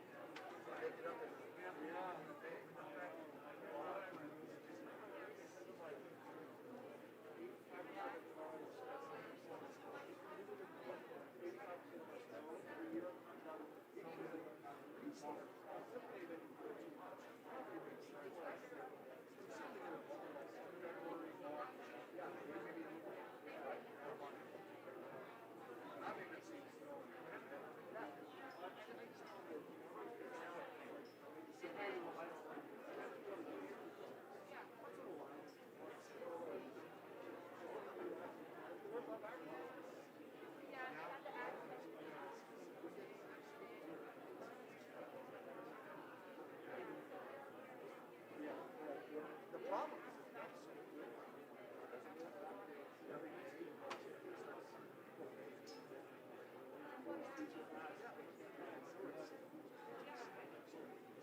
Can we take our seats and we'll get started?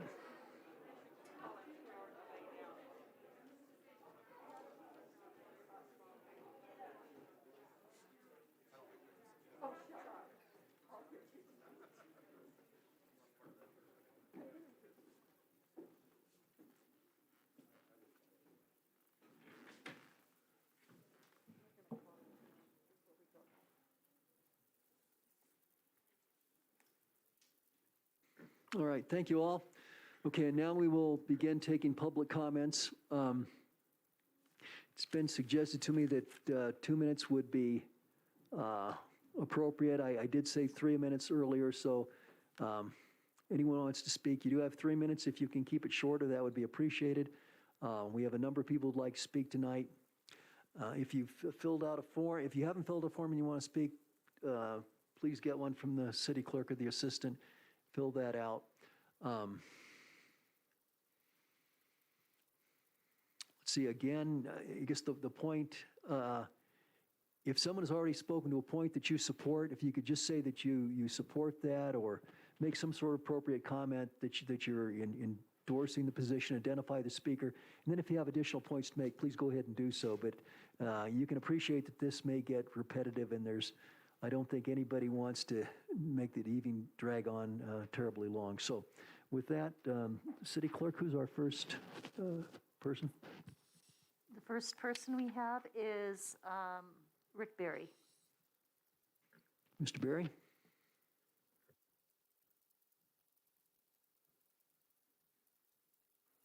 And so if you would give us your name, address, and speak closely to the microphone, if you would, please.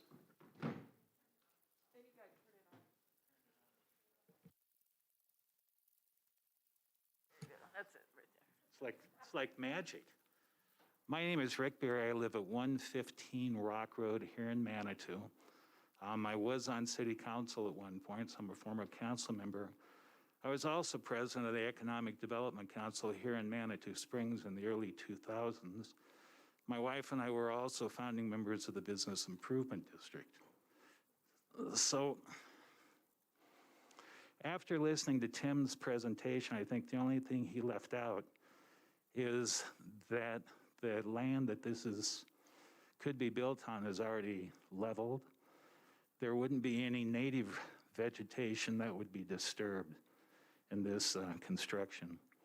But more importantly, I think we've lost sight of the fact that we are a tourist town, that tourism is our business, is our primary business. And it seems like instead of taking the residents and our businesses as partners, it really has gone sort of anti-business. And I think even more anti-people who have been in the business arena for multiple generations and who have been successful. I get the sense that there's almost a resentment of success for our business partners. And I think that's just wrong-headed thinking. We need to realize as a community, our primary business is tourism, and that's it. Also, I don't think it's been pointed out that the Planning Commission is an advisory commission. They make recommendations. The council makes the final decision. I know that when I was on council that there were times that we chose to vote somewhat in opposition to the suggestions that the planning department, that the Planning Advisory Commission made. We weren't a rubber stamp. I don't assume any councils are anymore. So that's it. Thank you. Thank you, Mr. Berry. And Judy, who is next? Our next is Darlene Kennedy.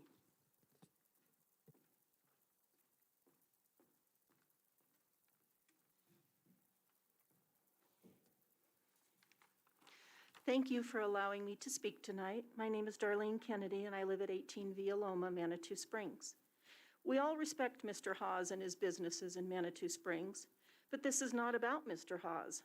This is about the fact that if you approve the zone change, we will live with a commercially zoned property adjacent to residential areas forever. Once it is zoned commercial, the use can still change. A future council can lift any condition. This also encourages commercial creep that can eventually destroy our residential neighborhood. Mr. Hawes it may be gone at any time, and there is no longer about the business we know. It is our understanding that this warehouse is not just for the storage for the trading post. It is planned to be used for all of Mr. Hawes' businesses, both in Manitou Springs and Colorado Springs. The property could be rented or sold at any time, and again, the condition, if you proposed one, could be lifted by another council. And then it would be allowed to be used for any use that would be allowed in a commercial zone. There are better places for this warehouse. I know this is not my business to say, but for example, there is M1 light industrial zoned property right off 21st Street, close by, on commercial streets that accommodate warehouse uses. Please do not vote to rezone this property. Thank you. Thank you. Next. Ted Johnston.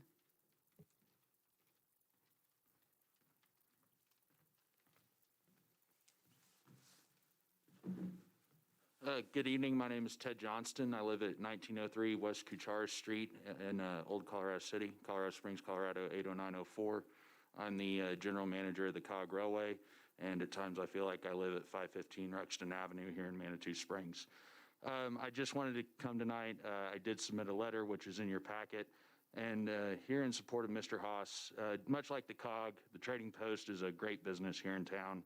Mr. Haas has good intentions, and everything that he is going to do is going to make this city proud, much of what our project did.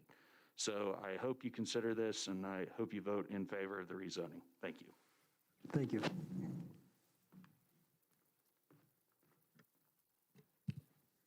Becky Elder.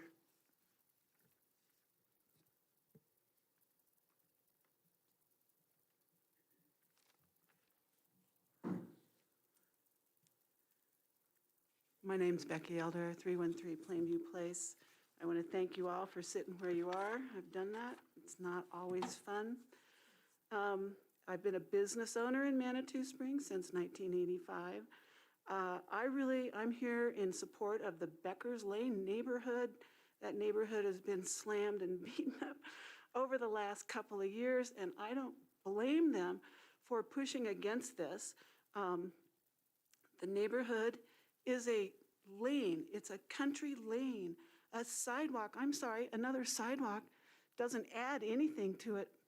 In my opinion, that's another negative. So the residents are telling you their values, referring to the Manitou plan. Their values, I think if you ran a poll on it, you would get the feeling that maybe this isn't the right place for this warehouse. It's going to increase the traffic. He says not significantly. I think I would prefer to see a traffic study done by the city that is not being paid for by Mr. Haas. And let's see, I've got more to say. Oh yes, and I know there's other people who live there who have more to say about it than I do, but I also was really shocked that, and I don't feel it's proper to make an assumption about the planning chair comment and drawing an assumption of what he may have meant. I was kind of shocked by that. And so I am definitely opposed to this. I'm opposed to more buildings down there. I think the trading post is already plenty big, plenty enough to navigate, and I think Mr. Haas can find other solutions for his trading post and the 8 other stores. Thank you very much. Okay. Thank you.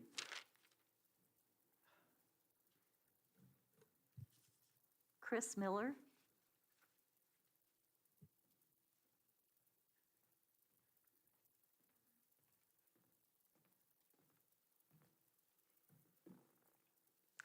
Good evening, I'm Chris Miller. I live at 258 Via Linda Vista, and I use Becker's Lane often to, go into town almost every day. I also use Becker's Lane for hiking and biking into the Garden of the Gods. And my primary concern is an increase in traffic. I doubt very much that there's not going to be any impact to the traffic. The traffic study was paid by Mr. Haas. So I'm concerned about the increase in traffic as well as the size of the traffic that might be coming in.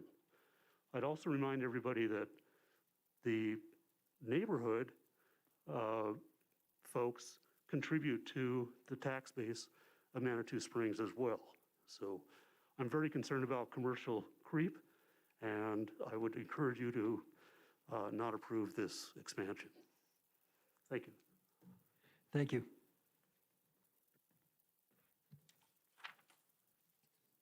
Dave Wolverton.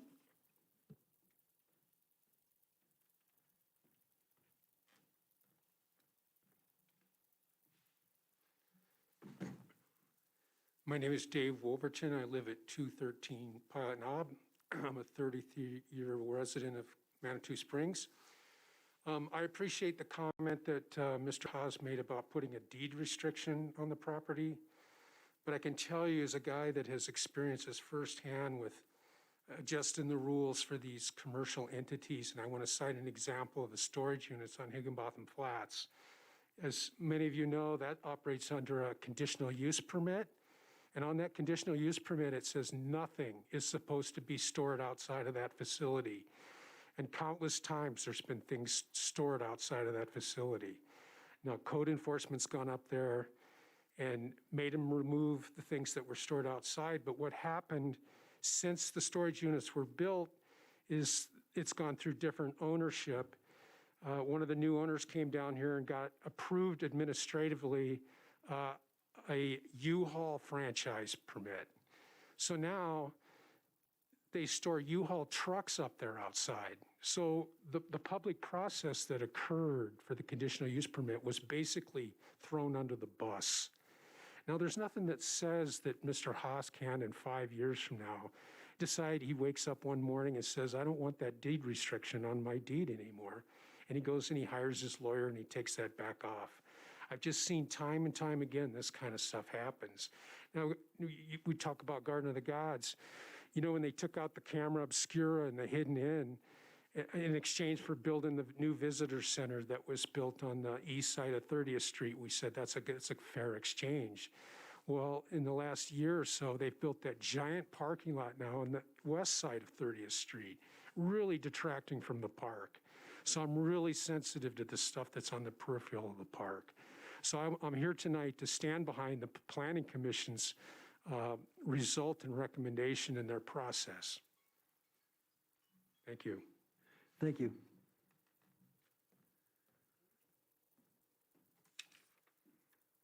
Noel Black.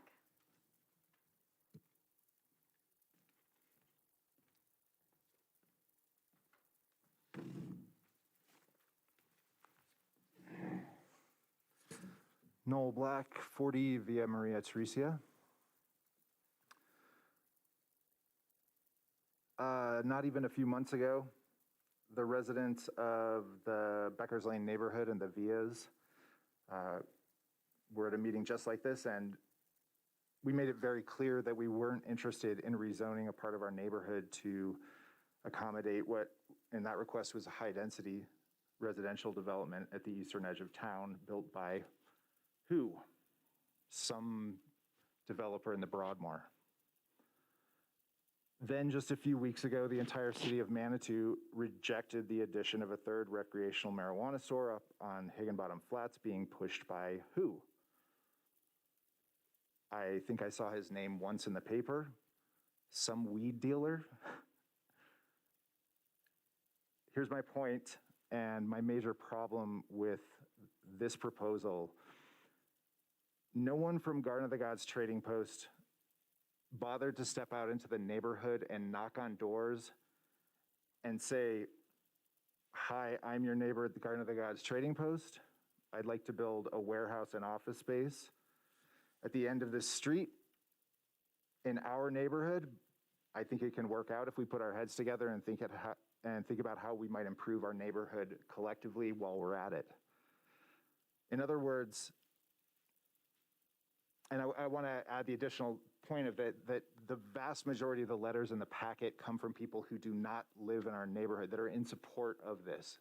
They're not, this is a neighborhood question. And it's great that so many people support Mr. Haas's businesses, and clearly he's very successful, and I am not anti-business in any respect. But for those of us who live there, it is a question of who are you and why are we doing this? And it takes a little bit more than just saying at the last minute at a planning commission meeting or at a city council meeting that, oh, and here's all these extra things we'll do to prove to you that we're acting in good faith. So my question finally is, why did Mr. Haas spend so much time soliciting letters of support from people who don't live in our neighborhood, himself included, when he could have been knocking on doors, introducing himself, showing preliminary drawings, asking for feedback, and being a good neighbor with a name and a face and a handshake and real interest in knowing what our neighborhood might want or need.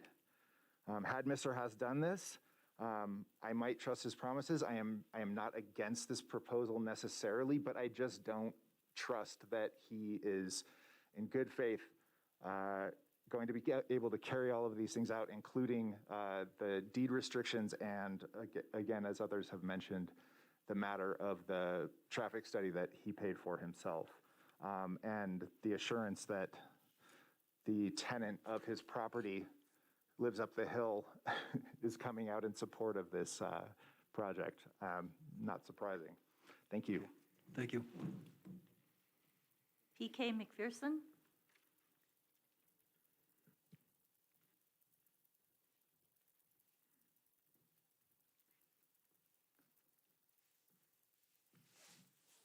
Good evening. I'm PK McPherson. My address is 4303 Mellow Road, Colorado Springs, Colorado, 80907. I am one of the people in that packet that's in support of Mr. Haas. And I feel like I have a little bit more room to do so. Although I'm not a resident on Becker's Lane, I did grow up on the west side of Colorado Springs. I am currently the executive director of Pikes Peak Region Attractions Association, and Mr. Haas is one of my members. I also have a very long history with the Garden of the Gods Trading Post. It was my first job. I got a job there in 1993. I worked for his dad and his uncle. They used to make me bring my report card to them to make sure that my grades were good enough to give me hours. This is a family that really cares about its people. They care about the neighborhood, and I want to speak to that. My family, my mother and my mother and my aunt both worked for the Strassenbachs. This business has only been owned by 2 families in over 100 years. They are on the 2nd generation, and Tim's boys work there as well. And so this isn't going to go to some random person where they are going to sell that commercial property so it can be used for some other purpose. This is a long-standing business in our community that has given jobs to so many people. One of the most important things I think you can see right here, there are 3 people in this room that still work for the Garden of the Gods Trading Post that I worked with back in the 90s. People don't work for businesses for that long anymore. It's because they take care of their people. When he says that he is going to do what's right for the community and what's right for that neighborhood, I can attest to right now that he means it, and that's what he's going to do. Thank you. Thank you.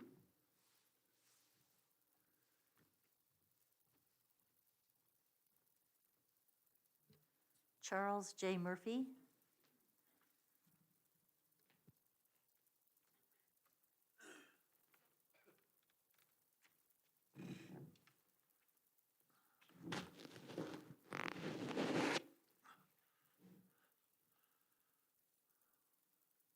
Born in 1935. I know I'm the oldest person in the room. I was born in Colorado Springs, St. Francis Hospital. I spent most of my life here in Colorado Springs and a great deal of my life in Manitou.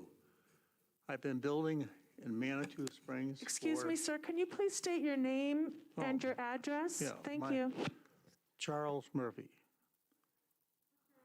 3769 Camel Rock View, Colorado Springs. Anyway, I've been building for a long, long time in Manitou. I mean, almost every big building that was restored has been, we have done it, along with many, many others. Over the years, I've had the good fortune of working with the Haas family, and we have accomplished numerous events at the trading post. I mean, I don't know how many times we've enlarged the trading post, but we also remodeled the bank, we remodeled the building across the street, we remodeled half a dozen other properties. So when the Haas's tell you something, they're telling you the truth. They've been around forever, and they're not leaving. They're generous. They're honest. They're giving. I don't know who else in Manitou has been more generous and done more things for the community than the Haas's.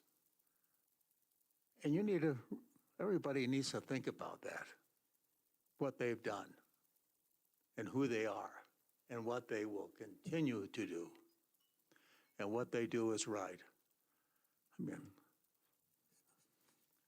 the whole area that they're talking about is, the fence is 6 foot high, for God's sake. I don't think you can hardly see anything above it. In any event, what I'm saying is, think about what they've done. Think about how long they've been here and the accomplishments that they've made and the generosity that they've shared with other people. And you're really getting a real wonderful family that loves Manitou Springs. Thank you. Thank you.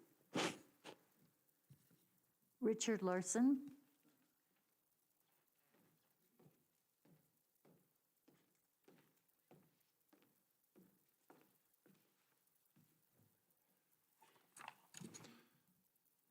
Richard Larson, 120 Becker's Lane, Manitou Springs.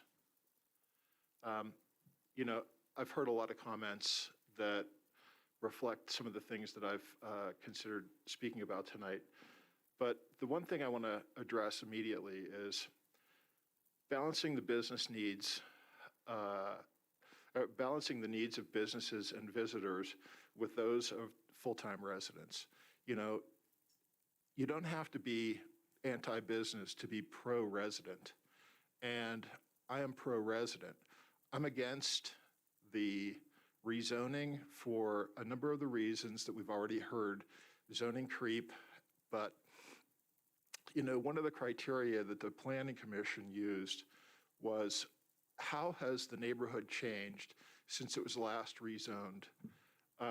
It's actually become more residential as long as I've lived there since I bought my place in 2003. And the places, let's see, 110 El Paso was commercial, residential now. 122 El Paso, the condos across from Fields Park, that's now residential. The Western Cabins, residential. The Becker's Lane townhomes, that was commercial, now it's residential. And last but not least, the Dollhouse at 218 Becker's Lane had been commercial, it's now residential. So obviously, the complexion of the neighborhood is becoming more residential, even though there are some things that some people, you know, we don't all agree on. It's just aesthetically pleasing. But, you know, I support the findings of the Planning Commission and am against the rezoning of Becker's Lane, at 306 Becker's Lane. We're concerned about the traffic and the noise. I find it curious that a privately funded traffic study that's been cited several times this evening was not included in the packet, and I have to wonder why that wasn't included. And the proposed warehouse, the proposed new warehouse to be placed on the lot is 47% larger than the current 4,500 square foot warehouse on Manitou Avenue, which leads me to believe that even more stores will be serviced, whether it's in Manitou or Colorado Springs, since they're expanding their footprint into other zip codes besides this immediate one. So that's going to be a net loser, actually, for Manitou if truck traffic from this centralized warehouse have to travel the streets of Manitou to get to OCC and wherever else they have their sights set on. Thanks very much. Great, thank you.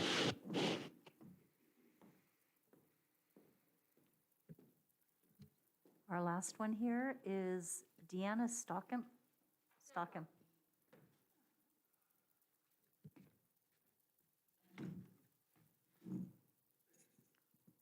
Whoa.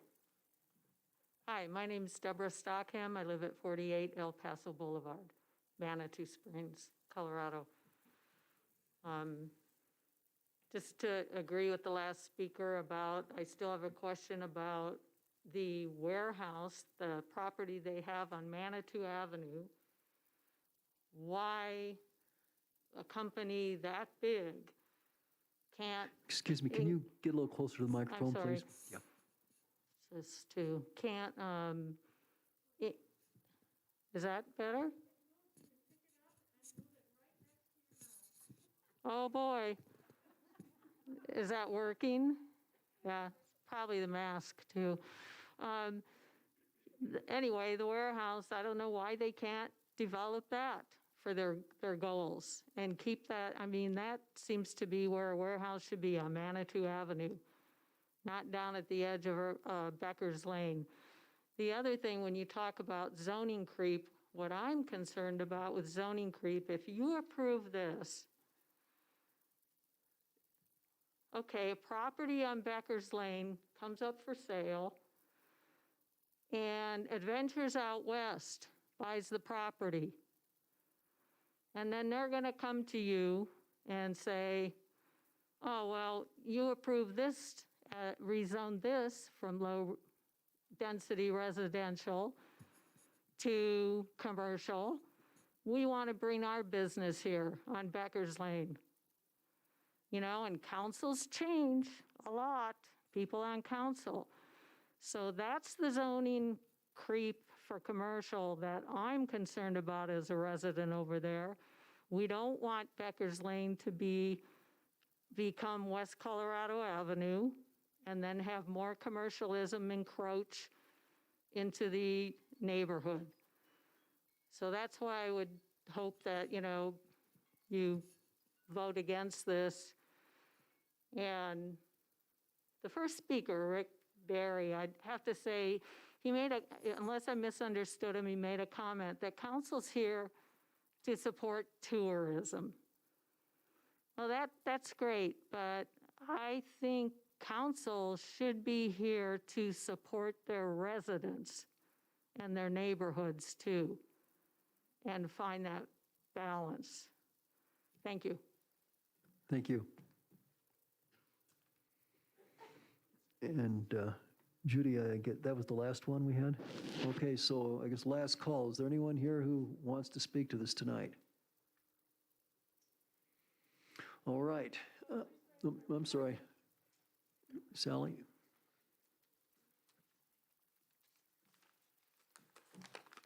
Good evening. Happy New Year. It's Year of the Tiger.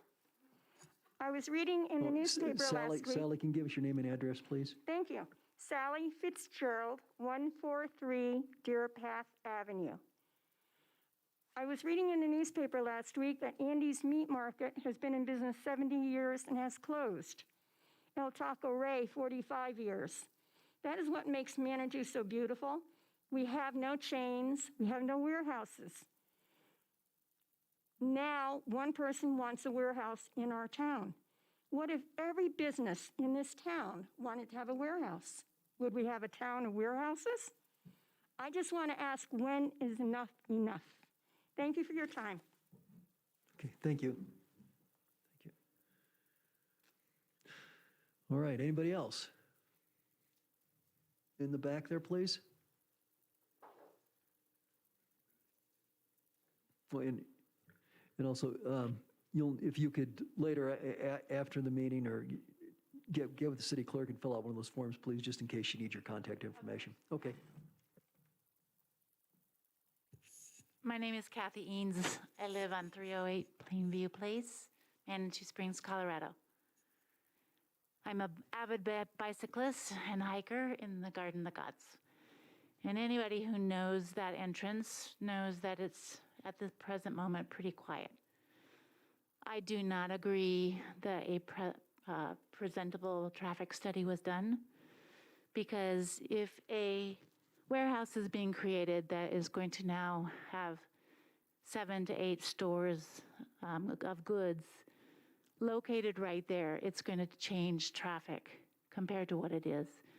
The traffic can be quite heavy if you know the tourism, and it can be very dangerous for bicyclists. So I would really like the council to consider what the Planning Commission has already looked into. And if you really are serious about pushing this forward, I would ask you to get an independent, completely independent study for traffic flow. Thank you. I do not approve of this warehouse. Great, thank you. Anybody else?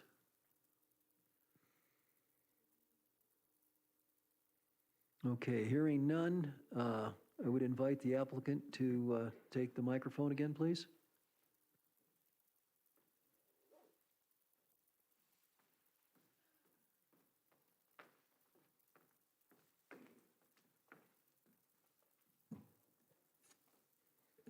So, Mr. Haas, you're entitled to make comments, rebuttal remarks, and so forth, and then council may have some questions for you.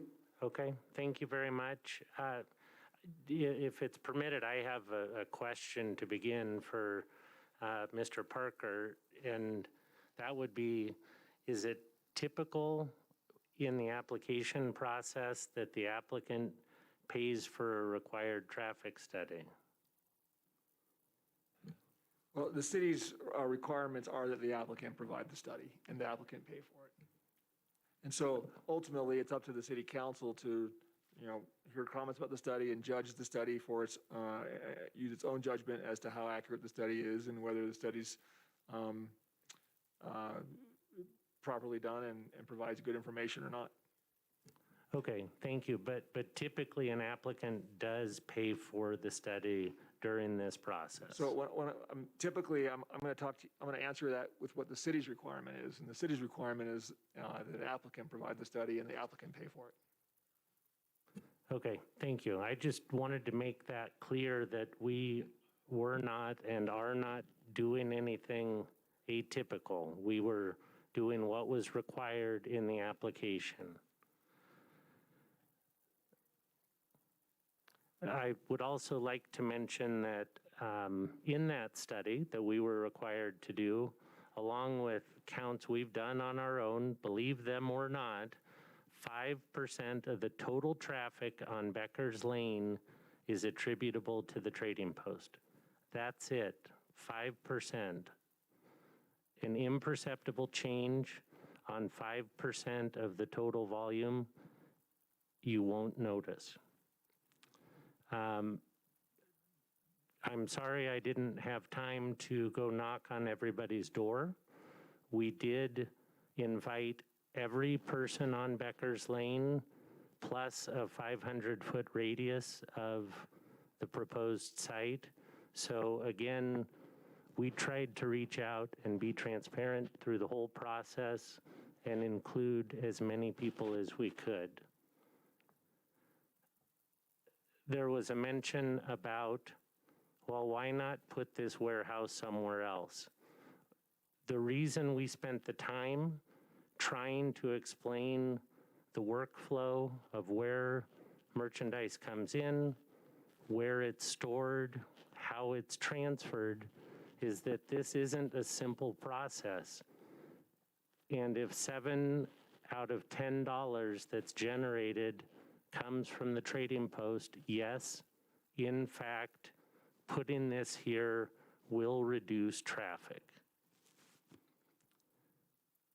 Our property, the property that we're talking about, is adjacent to existing commercial property that was rezoned in 1999. Some of you were here then. It was requested by the city that we go through this rezoning process.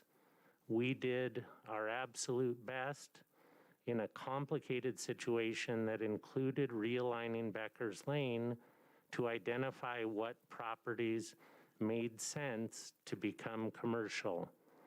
In hindsight, of course, I wish we would have decided, hey, this sliver makes sense because it's adjacent to our parking area. It has a natural division with the existing driveway that leads to 306 Becker's Lane. It was an oversight on our part. There's no wildlife. There's nothing going through this area.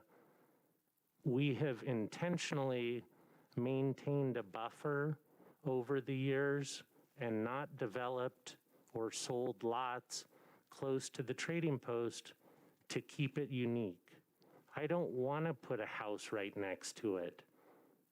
And I don't think somebody wants to live right next to it. So we've made that a conscious effort. If this is denied, we have to take a hard look at some of the property and decide, well, does it make sense to sell some of it? And that's what we'll do. Balance is key. Residents are important, of course, but businesses are too. If the city of Manitou Springs ever loses its monopoly on pot money, you all will be in a real desperate economic situation. Tourism has been the lifeblood of the economy here for many, many years. We are proud to say that $1 and $2 that is spent in retail comes from us. Anti-business, no to everything, no to growth, which was what I heard from planning, is not good for the long-term stability of this community, which I do happen to care about. I think that answers, or those are the comments I have. I'm happy to answer questions. Council, questions for Mr. Haas?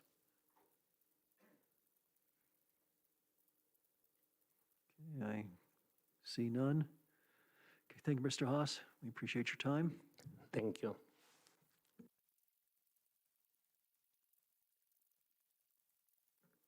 And now we have the opportunity to hear from the city staff again. Karen?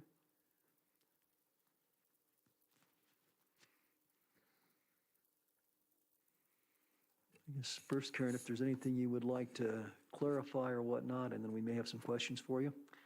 I don't have anything major to add, but I will note that I listed the elements in the packet, and I believe that the traffic memo was included in the packet that council received. So I just wanted to clarify that.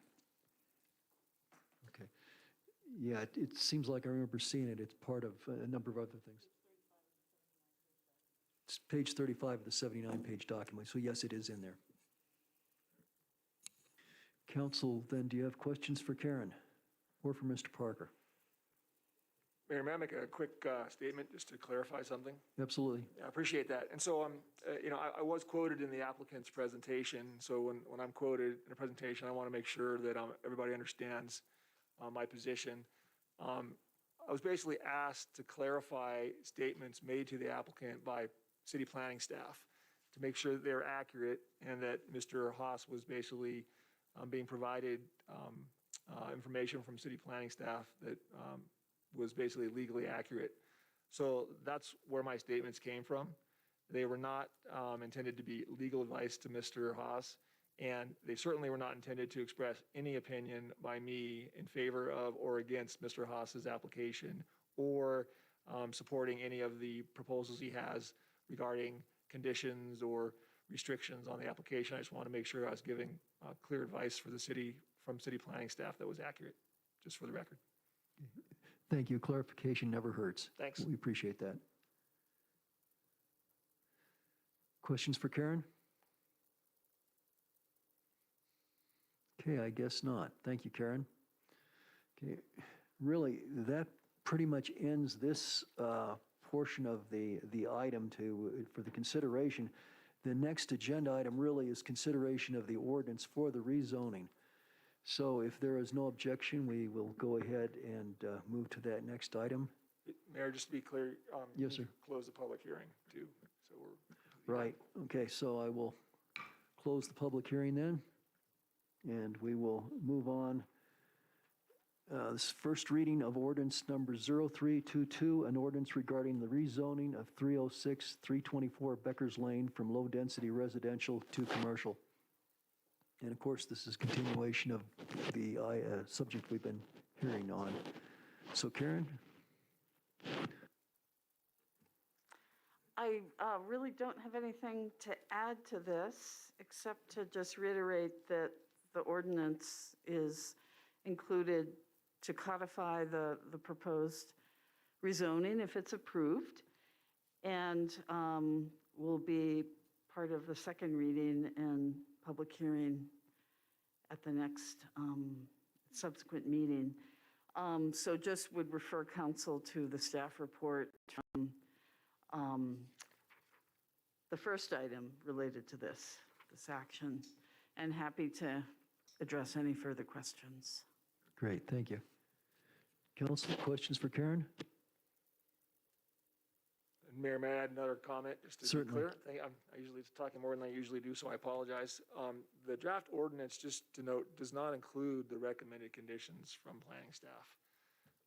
So it's just a straight ordinance that would rezone. So if you wanted to consider approving it, you'd need to also, I recommend you also consider some of the recommendations from the planning staff regarding conditions. One in particular is that the property, if it was rezoned, would be basically split zoned. So you'd have a single lot with two different zone districts on the single lot.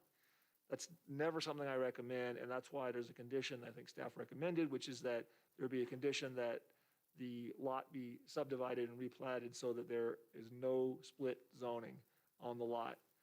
And that would be a condition that would give the applicant a certain amount of time to take care of that if the lot was rezoned.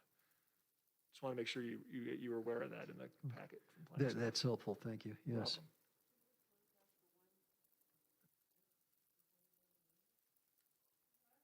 welcome. I'm sorry, so could you state that on the microphone?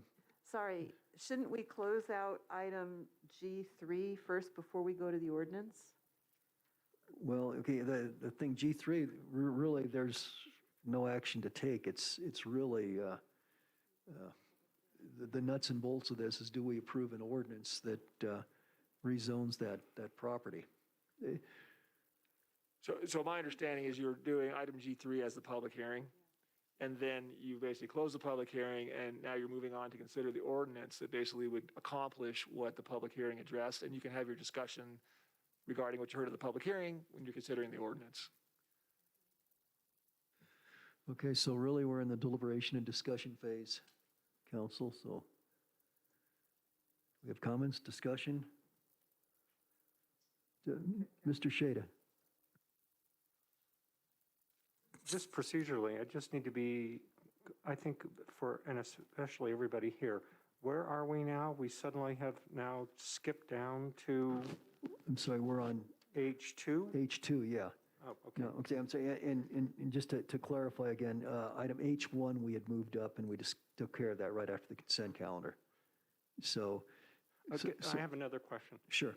Mr. Parker, so it seems like when we were doing this on 6 El Paso, that we didn't skip like this, and we dealt with the consideration thing, and then the ordinance became irrelevant. Or am I not remembering that right? Well, there's no set rule how you do it. I think you basically need to have your discussion and a decision. You can do that under item G3 and then move to the ordinance, depending upon how you decide item G3, or you could close the public hearing and move to H2 and do exactly the same thing. And so I just wasn't being strict with you. I think you're accomplishing the same thing. It's just under different headings. May I have ask a question of the city attorney as well? Certainly, Julie. So typically, we would vote, I think, on whether we agree or disagree with the Planning Commission's recommendations before we get into the nitty-gritty about a particular ordinance.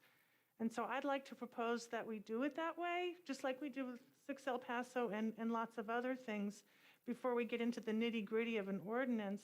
I think that would be more cost-effective in terms of our time, but would that be an acceptable way to proceed, Jeff? No, that's absolutely fine, and frankly, you're going to have 2 readings of the same ordinance anyways, because we have a second reading for your ordinances, so that's fine too. Well, I'd like to propose that to the rest of us procedurally, because I think that will save some time and be really easy for us to understand what we're doing. Okay, I get that, and I think we've got the latitude to do it. So I think what you're asking for is vote to either uphold or overturn the decisions of the Planning Commission. Okay, Yes, and then, of course, if we overturn it, then we have to get into the nitty-gritty of the ordinance and whether we want, which conditions, if any, we want to add to it and so forth. But that's how we usually do it. I think that would make sense to me, and I think it would save us a lot of time. I just want to make sure that we're actually being clear, though. You're not actually overturning or voting to uphold a decision of the Planning Commission. They just made a recommendation, Right. and then you're basically making the decision. And so your vote would basically be how you want to, whether to approve the rezoning or not, which is basically accomplished via the ordinance. And if you want to approve the rezoning, you could vote to approve it as item G3. If you want to approve it with conditions, you could do that as part of your discussion and your vote. If you want to reject it, you could do that. And then we'd move on to the ordinance itself. And if you basically didn't approve the rezoning, we would just basically not even address the ordinance. If you did approve it, depending on how you approved it, we basically talk about how we're going to have the ordinance read and bring it back to you at a second reading. I hope that makes sense. I think it did. Does that make sense to council? Now I'm even more lost, Mr. Parker. That's what I'm here for, to confuse everybody. Thank you. So are you suggesting that we just move ahead and go to H1, which is first reading of 0322? Well, I'm actually saying you can do it either way. You need to basically decide whether you're going to approve the rezoning or not. And you need to decide, if you're going to approve it, whether you're going to add conditions or something, depending on what you think is appropriate or not. And then that ultimately gets accomplished via your approval or non-approval of the actual ordinance language, because that's what accomplishes the rezoning. And so, taking Council Member Wolf's suggestion, I am fine if you wanted to have your discussion continue under item G3. You've closed the public hearing. You can then have a discussion about what you heard, the recommendations from planning staff, recommendations from planning commission. You can have the whole conversation. And then ultimately, depending on how you decide, you could vote on that, and then you could move to the ordinance and then basically try to accomplish what you voted on when you're looking at the ordinance itself. Does that help? Thank you. All right, you're welcome. So then, Julie, I think to restate, and hopefully I understand this, is what you would really like to discuss now is, do we want to stick with the Planning Commission's findings, talk about that, come to a decision?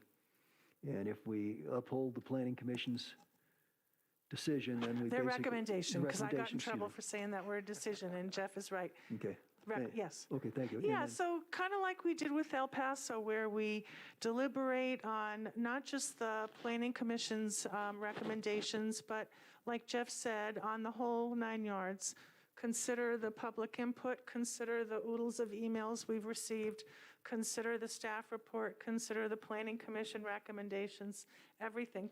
Consider Mr. Haas's presentation, and then decide, how do we feel about this? And then after we make that decision, are we going to approve or deny or approve with conditions or whatever the requested zoning change? After we make that decision, then we can talk about ordinance stuff. Does that make sense? Yeah, I think I see where you're going with this. Just to jump in again, I want to be clear so City Council understands, and it's just clear for the record, that that's why I did kind of get specific with approving, upholding, rejecting the Planning Commission's recommendation, because in the public hearing, you are considering everything in your packet. That's all material that's relevant for your consideration, and included in that packet is Planning Commission's recommendation. And then you're considering what you heard today from staff, from the applicant, and from the public. And it's up to individual members of the City Council to decide what weight to give to what. So one of the reasons I'm kind of being a stickler for not looking at the Planning Commission's recommendation like what you're focused on is because there's no standard of review. Sometimes when you're overturning a decision, you're trying to basically overturn a decision. You're looking to see if they got it right or wrong. In this case, you're using the Planning Commission's recommendation as another tool for you to decide whether the actual criteria for rezoning in the zoning code are met. So what you're ultimately doing is looking at the criteria as shown in the staff report, and I can repeat that for you again, it's in your code, and you're deciding based on the evidence that you have before you, which includes everything we just discussed and you heard today and everything in your packet.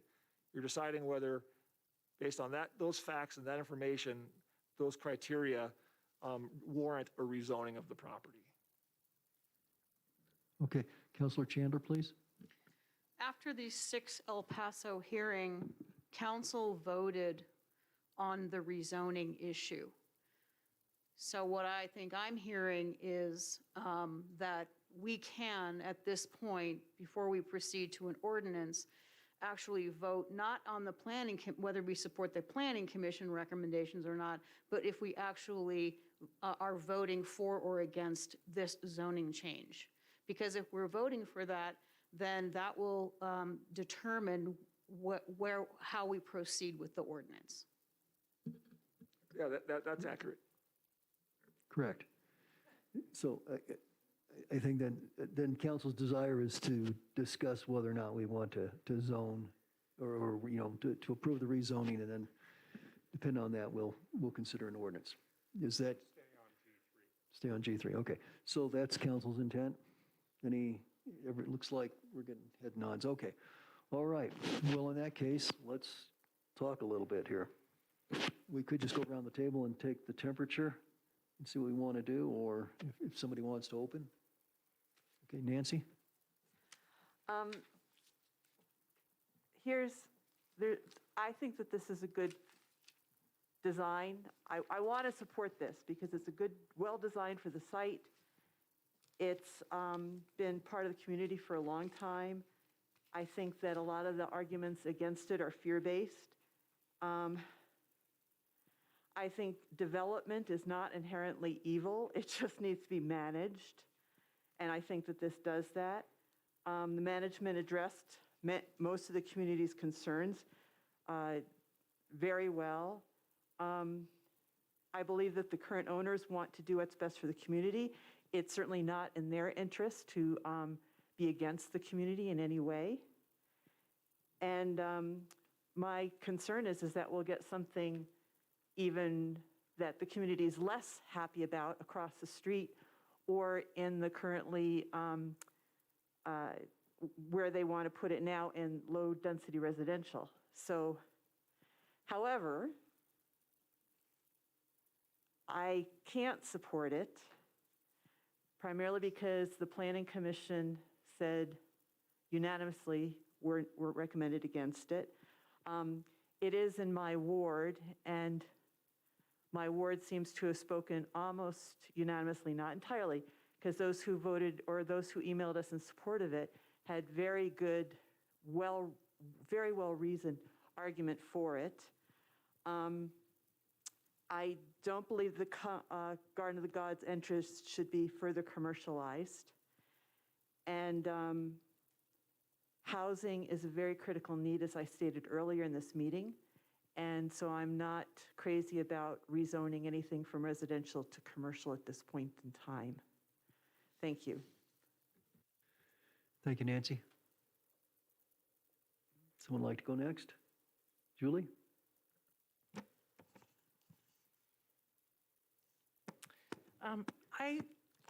Before I give my opinion, I want to say that I do appreciate, and I've been persuaded that Mr. Haas is an excellent and concerned business owner, and very much appreciate what he's done for the community.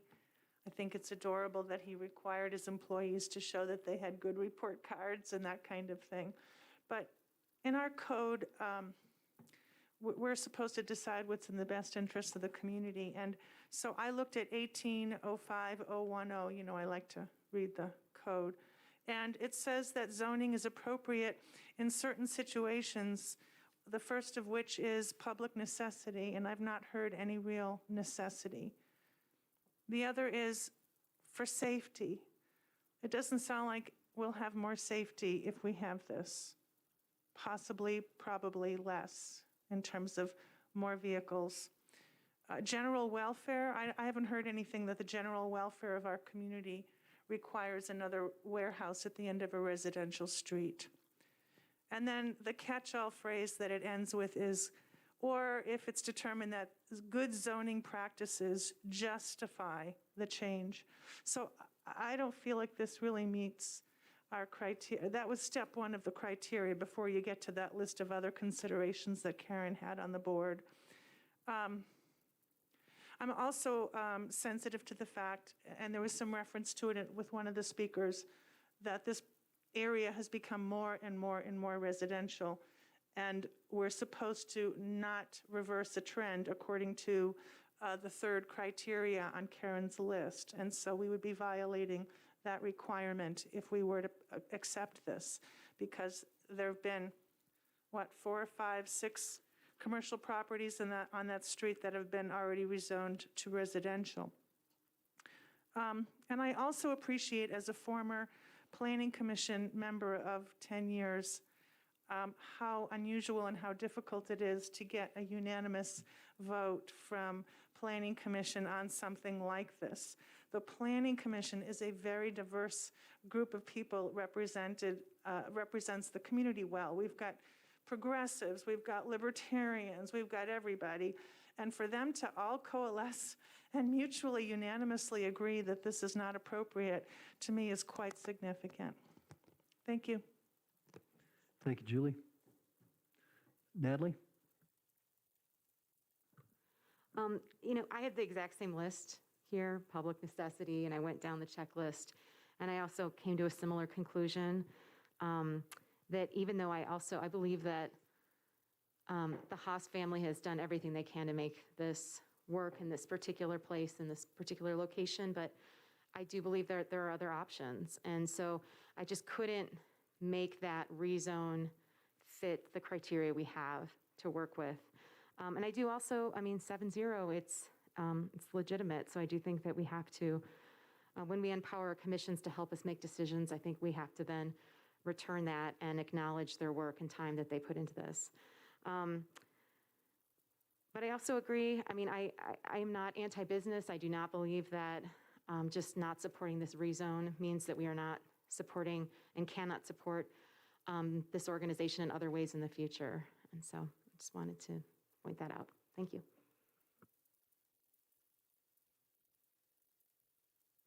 Mr. Shada?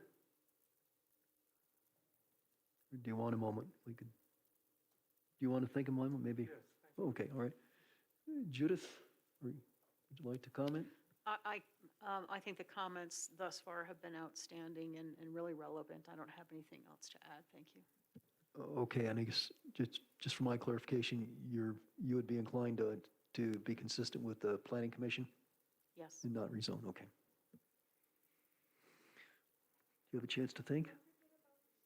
Oh, yeah, Michelle, I'm sorry. Yeah, Michelle, would you like to comment on this? Can you hear us okay? Yes, I agree with the Planning Commission.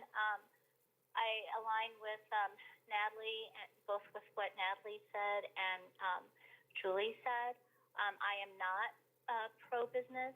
I do shop at Mr. Haas's stores and whatnot, and he does bring great things to the community, but to rezone in that specific area is not a good idea, and there are other options. I believe someone earlier tonight recommended on 21st where there currently are warehouses, which isn't very far from where he wants to build a warehouse. Thank you. Thank you, Michelle. John? I guess my opinion is going to be a little bit different here. I really kind of feel like that I'm against this because I believe that this is a further encroachment into the residential zone. But I am also sensitive to the fact that this parcel is a part of a much larger commercial piece. And I don't feel like that if you look at everything I think this community stands for, including being pro-business, I think there needs to be more on the table than this, okay? I think this is just expanding the commercial zone, and what I don't see happening is that there's a symmetry here of gaining essentially more undevelopable property, okay, in the area. So I guess I don't find this a rich enough proposal for this community, and I think that TAT Enterprises, should step up their game, so to speak, with regard to this. I don't mean to make that I don't want to make that in any way threatening. I want to make that really positive, as a positive thing. But I think overall, when you look at this, we're looking at a net increase in the commercial footprint. And I think the neighborhood is craving that it not grow. I don't know if I was clear on that or not. But notwithstanding that, I think what we have before us tonight, I certainly agree with all the other comments that council's already made. Thank you. Thank you, John. Okay, my turn. I was hoping that during that time when the other counselors were talking, I would become wiser than I am. I've been thinking about this a lot, and one of the things sometimes I think, okay, if you move in next to an airport, that's one thing. But if the airport moves in next to you, that's a whole different thing. But really, Garden of God's trading post has been there longer than most of the houses. So who came first? So that kind of took my my reasoning out. I think that the proposal that TAT suggested is very attractive. I think they worked hard at trying to find something that's attractive and good for the neighborhood, something that would blend in. In looking at this, the proposal has, I think, some attractive qualities. The option, if they were to go to Plan B, putting a warehouse across the street, which would be a simpler process for them, more expensive, but a simpler process. Let's think about what does that do to the neighborhood? Well, they could still have their warehouse, probably. I'm sort of guessing at this, but it looks like that could happen. And how would the neighborhood feel after that? You'd still have a neighborhood, a warehouse in the neighborhood. Is this a better offer than what you'd have a year from now or 2 years? And maybe that warehouse wouldn't happen at all. I don't know. I don't think any of us really know. So I kind of struggle with that. I know that in my own neighborhood, I like it the way it is. I don't want my neighborhood interfered with, so I can appreciate very much the sentiments and the comments that you all have. I think it speaks well to us that we're a territorial bunch of creatures and that we expect to live here a long time and we care deeply about the community. That makes these kinds of decisions, all the more taxing. I know that Mr. Haas's family has been here for a long time, and this is, it's his home as well. He probably spends more time at the store there than he does at home. So I struggle with this. I do think that the Planning Commission was responsible and made some good decisions. Looking through the comments, the minutes of the meeting, you could see that the individual Planning Commission members, they struggle with it just kind of the way we are tonight. There are good points. There are laudable points. They're in favor of doing this. There's points for denial, and certainly that was the way the Planning Commission went. To get a unanimous vote out of Planning Commission is not a small feat. So I put a lot of weight in that. Honestly, I am struggling with this. It seems to me like we could have a better solution as a community, but that's not what we're here to do tonight. The sentiment, I think, of council is that we're not, as a body, interested in changing direction, the direction that was set by the Planning Commission. I don't see much appetite here to do the rezoning.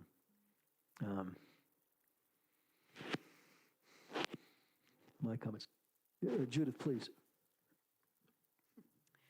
I would like to comment if you are finished. I didn't mean to cut you off. No, that's fine, please.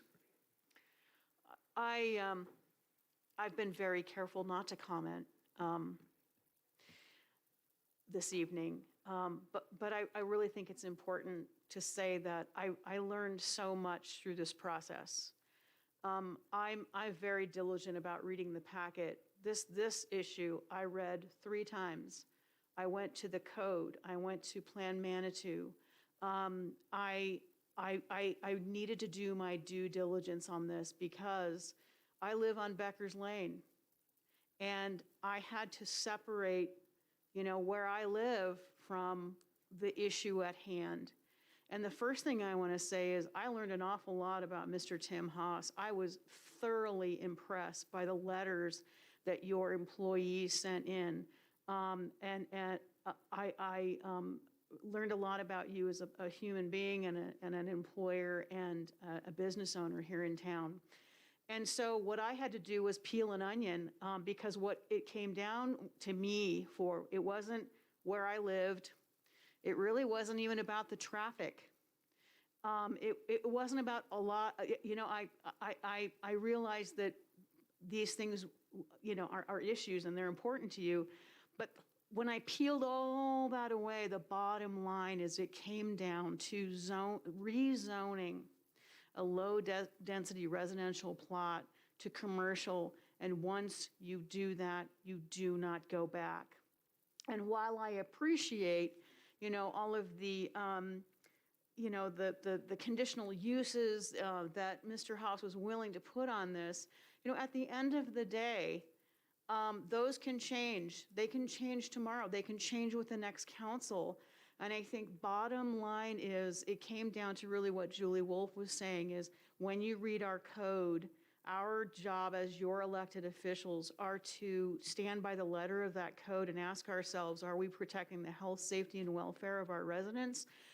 Are we enhancing your life? I do believe I am not anti-business either. I'm accused of that a lot, but I am not. And I don't believe that being pro-business means you're anti-resident. I believe that, there's a marriage here.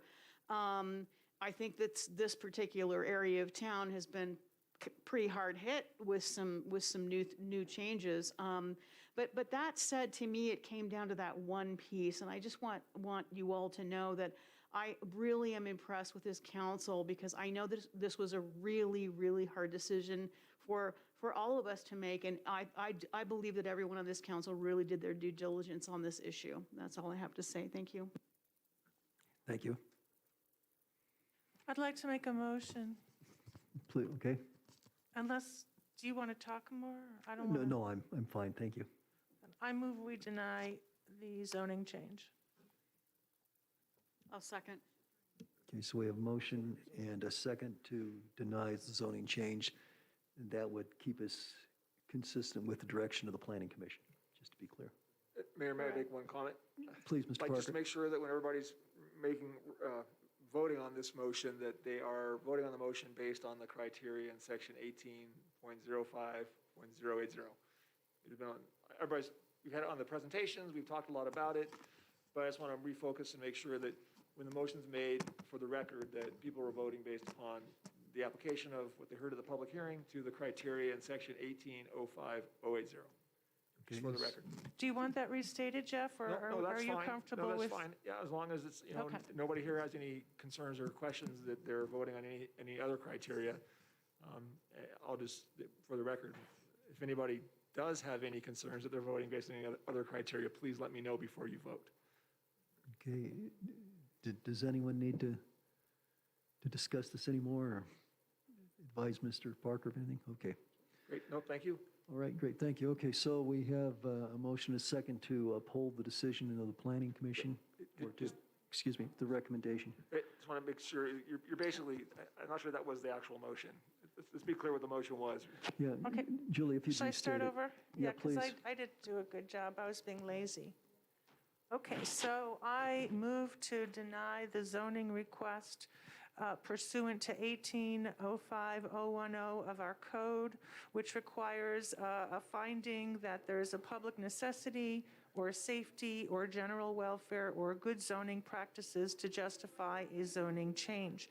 I also move to deny this based on the 5 criteria, and I don't have the ordinance site for that. If you, 18.05 what? It's, okay, so the approval criteria are 18.05.080, and it's criteria A through G. Okay, thank you. And those are the specific primary criteria that you should be basing your decision on.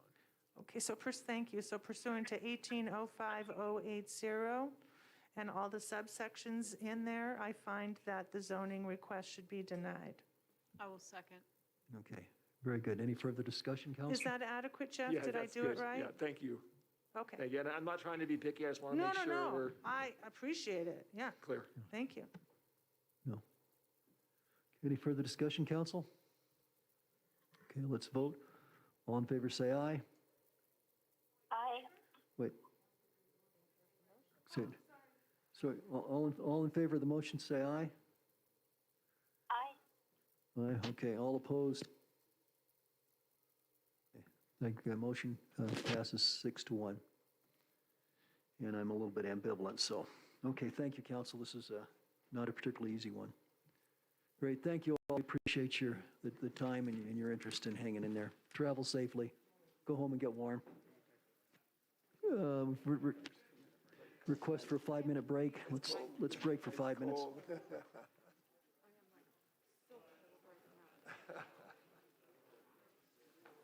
Yeah, I did this, but I should have brought a blanket because my.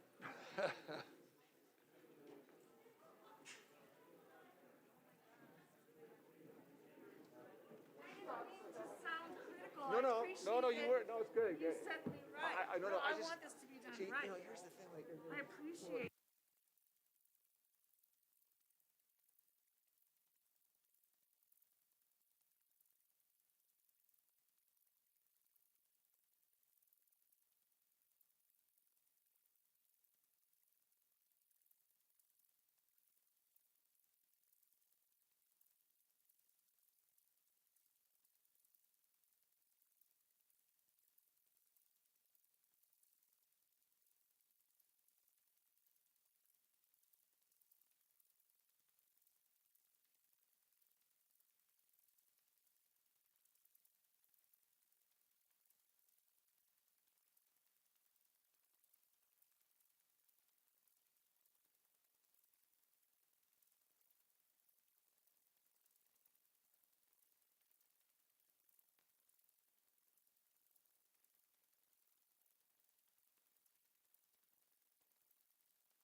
Can we go ahead and get resumed, please?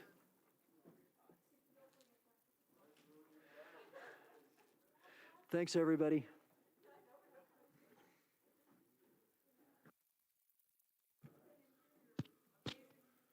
I don't blame them. Mine's very dry compared to the last one. Okay, well, sorry. Okay, if we can go ahead and resume. So, the first reading of the ordinance is going to be tabled, the ordinance on rezoning will be tabled indefinitely, and we'll move on to the traffic calming public request program presented by Jeff Jones. All right, thank you. First of all, it's snowing very heavily, so I'll make this as quick as possible because the crews are out there working. And also, there's a couple errors in this that we loaded up, this packet, and I apologize for that. One of the simplest things is the numbering is off. So we'll get that straightened out. And also at the end, I'll be making a correction on the, right after step 6 on the notes. So with that, in October, I presented some information on what traffic calming is to the council and ways that we could use it here in Manitou Springs by looking at different traffic calming models that are across the United States.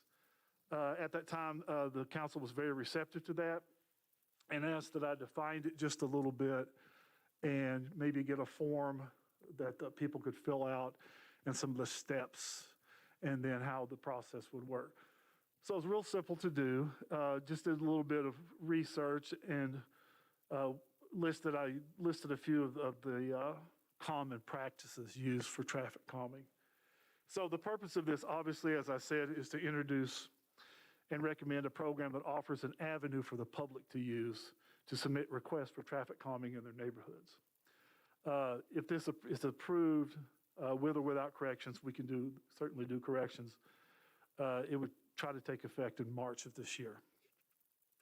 And what's driving this is we have had several requests that there's speeding problems, Crystal Hills, El Paso, Beckers, on and on and on, okay? Like I said, the background is I presented in October. The physical impact is yet to be seen. It depends on what type of traffic calming device that we would use, whether it be signs, lights, speed tables, bumps, whatever the case might be. So that's yet to be seen exactly. I did list prices on some of those recommendations, examples. Workload impact, there will be a study that has to be done, and I'll tell you how we'll do that. We will be considering all the variables, such as what the form that the neighborhoods fill out and they turn into us. And we'll also be using data received from the neighborhoods, like I said, as well as what's called a stoplight cell phone GPS technology. And for those who are not familiar with that, don't let the word stoplight fool you. It's not a stoplight. It's just a word being used in that. And basically, it's using GPS to position how many vehicles go through. It doesn't give you speeds. We can do that in other ways to determine the speeds through the areas. We've just recently purchased a couple of basically radar devices that also give you the speed limit that you're going. We got those, I believe, 2, Roy, last month. So we can use those as well to get a gauge on the speed through the neighborhoods, use the stoplight GPS technology, which uses a cell phone signal to tell you how many people go through that road. I'm sorry, go ahead.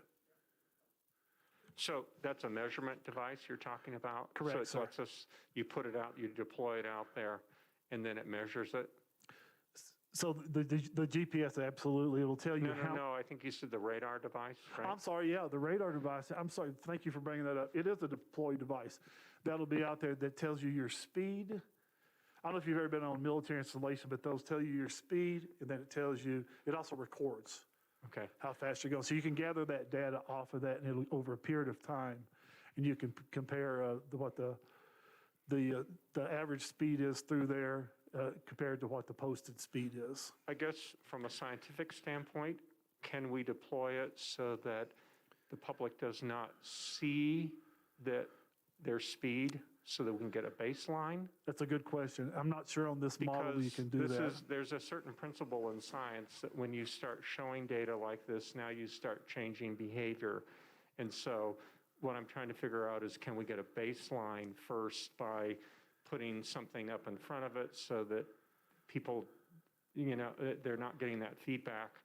And Immediate then feedback, yeah. maybe as a result of them getting this feedback, do we get a change with it? I just want to try and figure out, do we That's a have a good question. baseline first? Yeah, I think we can absolutely do that. Okay. It's Thank more, you. I more just- concealed to do it. I don't get, I didn't mean to get all wonky on No, it's all council, right. but sorry. No, Thank you. Just real quick, that it can be put in stealth mode. Correct. Okay, so there you go. So we can get the actual speeds without people seeing and then slowing down. Then it doesn't give you good readings on your report then, okay? Excellent. So if you'll notice in your packet, we did make up a PDF fillable form for the traffic calming request. Real simple, nothing major. And it's basically, as it says here, the directions is to create a fillable form here, which we did, and they just put their specific information in here. Now, very simple, and here's where the numbers are wrong here in a moment. But I did list what is traffic calming and what is not traffic calming. So pretty much in any neighborhood, we know there's speeding, and there's going to be that problem that occurs all the time. Regardless of where you live, people are going to speed through. And honestly, it's not the visitors that come here. They're doing the most of the speeding. It's the neighbors in whatever neighborhood you're in. So we did list what is traffic calming, what is not traffic calming. And then real simple, I put in some examples of some measures, common measures that are commonly used for helping with traffic calming, speed bumps, speed tables, which is a new thing that we looked up that Roy actually introduced to me, which I think is a brilliant idea. These speed tables basically are extended speed bumps. So instead of having an abrupt speed bump, which is not always recommended in certain areas, especially neighborhoods, and emergency vehicles hate them, the speed table is a longer table that you have to go up on, and it still reduces your speed down to 15 or 20 miles an hour. Then you go over it, then you come down it, so it's not as, abrupt as a speed bump would be. Is it effective? It is. It is Because I've effective. drove really fast over them, and I didn't have a problem, maybe because I have good shots. Maybe. I know, but I'm saying, but You're being whereas recorded. I have, bashed the undercarriage of my vehicle when I go over a bump, and then I'm like, I'm not doing that again, because you don't want to have to just fix your car all the time. So does it really work when it's that mild? Well, it says it does in the studies that they've done. Of course, a speed bump, you're going to be much more attuned to go slower over it because it really throws you up in the air a little bit and you'll damage it. But the speed tables, they said on an average, will slow people down to 20, 15, and 20 miles an hour as well. I would imagine those numbers depend on what the speed was in the first place. I mean, if you're going 30, I doubt it's going to slow you down to 15. I mean, it's just such a gradual little thing. Well, and it lasts for a little bit. Some of them are 6 foot wide, some of them are 10 foot wide. But keep in mind, Well, I'm not talking about the width. That's sort of irrelevant. I'm talking about the fact that it doesn't go up and down that much, so you don't really have to slow down. keep in mind though, where we would put them, the speed limit is 25 miles an hour and less. The whole point is that people aren't obeying the speed limit. You can put anything you want on the sign. Well, that's- I just didn't know if paying all that money for that table would really slow anything down, but you're saying, yeah, it usually does. It does, and that's just one example though. If you look on the page, there's several examples. That doesn't mean that's the It doesn't mean it method. slowed me down, but it slows most Obviously, people. it did not. Okay. But that's just one example. I think we ought to, when we put this up, we use Julie as a test. And if I it know where doesn't she slow lives, we'll her put it right down, on her then it road needs to right be there. a little more aggressive. Well, maybe we'll get the one that's 8 inches tall. That'll help slow her down. So can I add something real quick to that? The speed tables, when we order those, you can decide on what speed limit you want it to control. So for example, it's a little different. So if you have a 25 mile per hour zone, we could get a 20 mile per hour speed table, and it will make them go 20 miles per hour. If they hit it, they're going to feel it if they go past that speed limit. So we'll make that, with Jeff Jones, we'll make that decision in those neighborhoods where we test it out to make sure it's appropriate for that neighborhood, if that makes sense. Yeah, thank you. That makes a difference. Judith? So I have a process question, but if Okay. you're gonna, I don't want to interrupt the rest, I mean. No, you're fine. Okay, so I fill out this form. Yes. because I'm just having all this trouble. And so I fill this form out, I submit it, and then you come and you do some form of assessment. So you're going to gather some data first in stealth mode, and you will determine what the best course of action is after you've gathered that data. Is that the process? I will not personally determine it. There'll be a board that determines it. Yeah, but that's the process, though. Yes. The form gets filled out, and the concern is expressed, and Yes, ma'am. we get some stealth mode data. So, because I agree that, when I'm going over the speed limit and I see one of those flashing signs telling me my, speed limit, I tend to slow down until I'm on the other side of it. But See, it works. it does work for that 10 feet, right?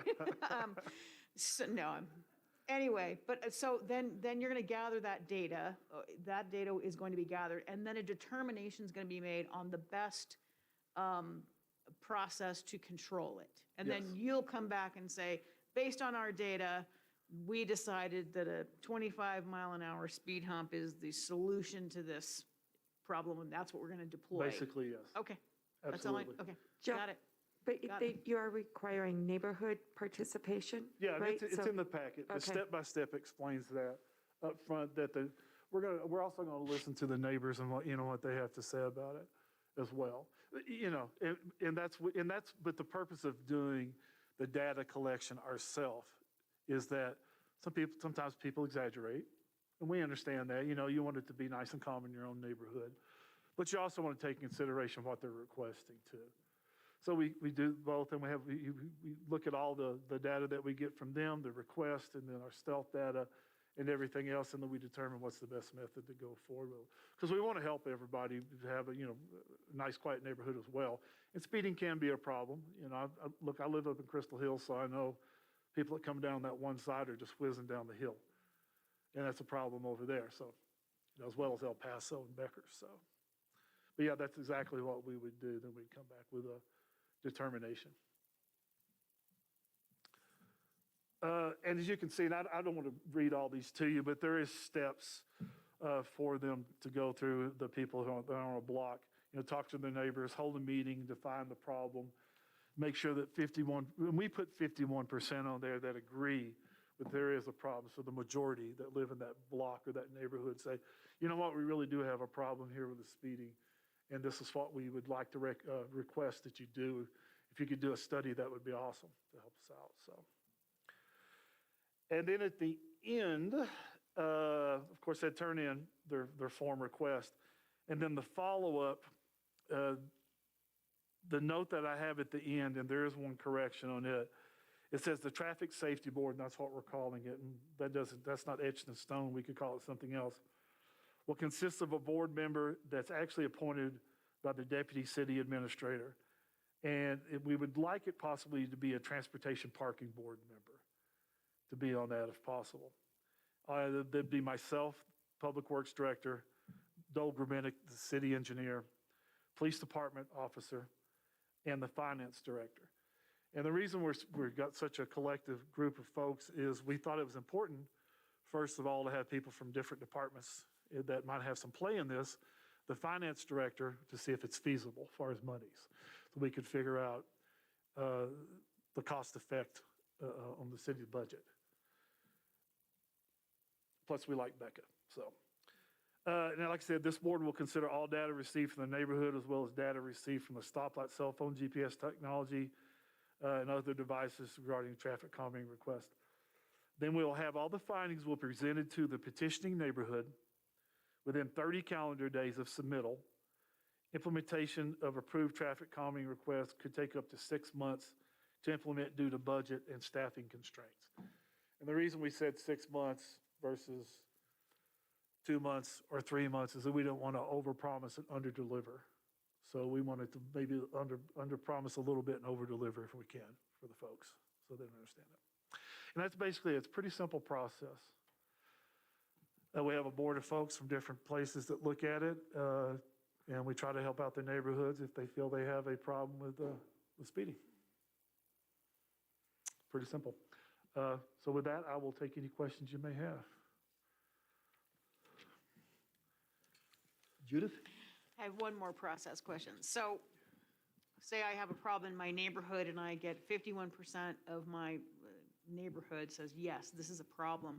You only want one form, right? Yes. You don't want, right? You want a collective with, and so do you need names and addresses on the form? So good question. So yes, we'd like one form. One form, Yep. but do you want everyone who? Yeah. Right, so you want their contact information Sure. on the one form? Absolutely, because That's- if you look at the bottom right. of that form down there, Yeah. it's PDF fillable, so it'll fill out, and Yeah. you could put a whole bunch of I information. thought so, in I it. just wanted to make sure that you didn't want 51% Oh, of people, no. because that would be No, crazy. if Okay. there's 100 people, I don't want 51 Yeah, forms. okay, I didn't think so, okay. Just one with the people Got it. listed in the common request. Denise? We're modeling this after the RPP process.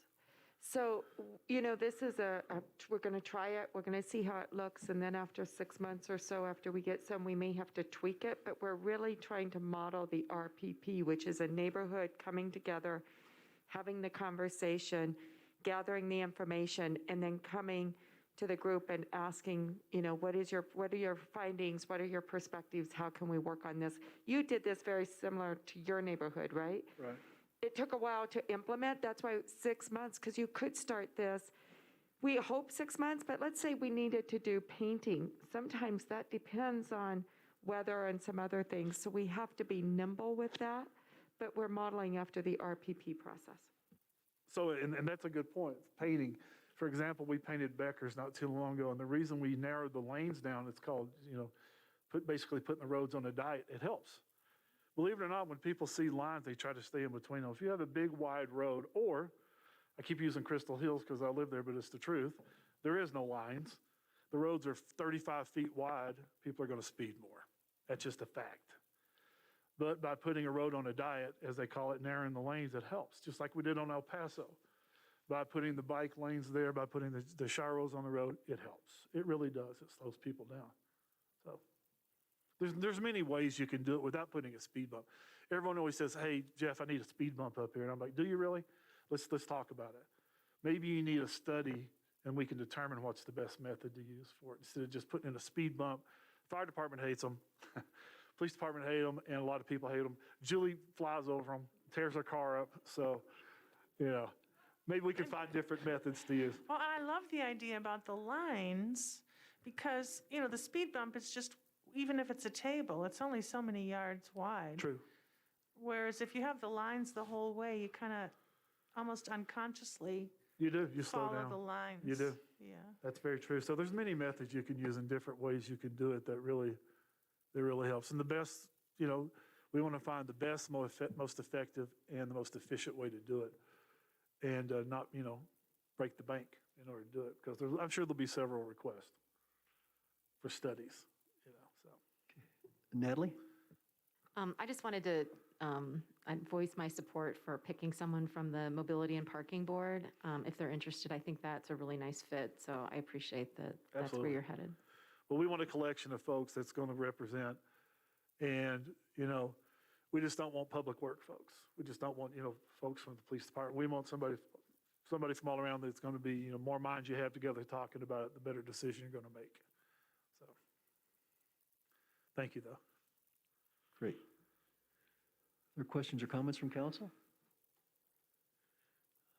I guess not. Yeah. You're welcome. You're welcome. One more comment while I've got you here.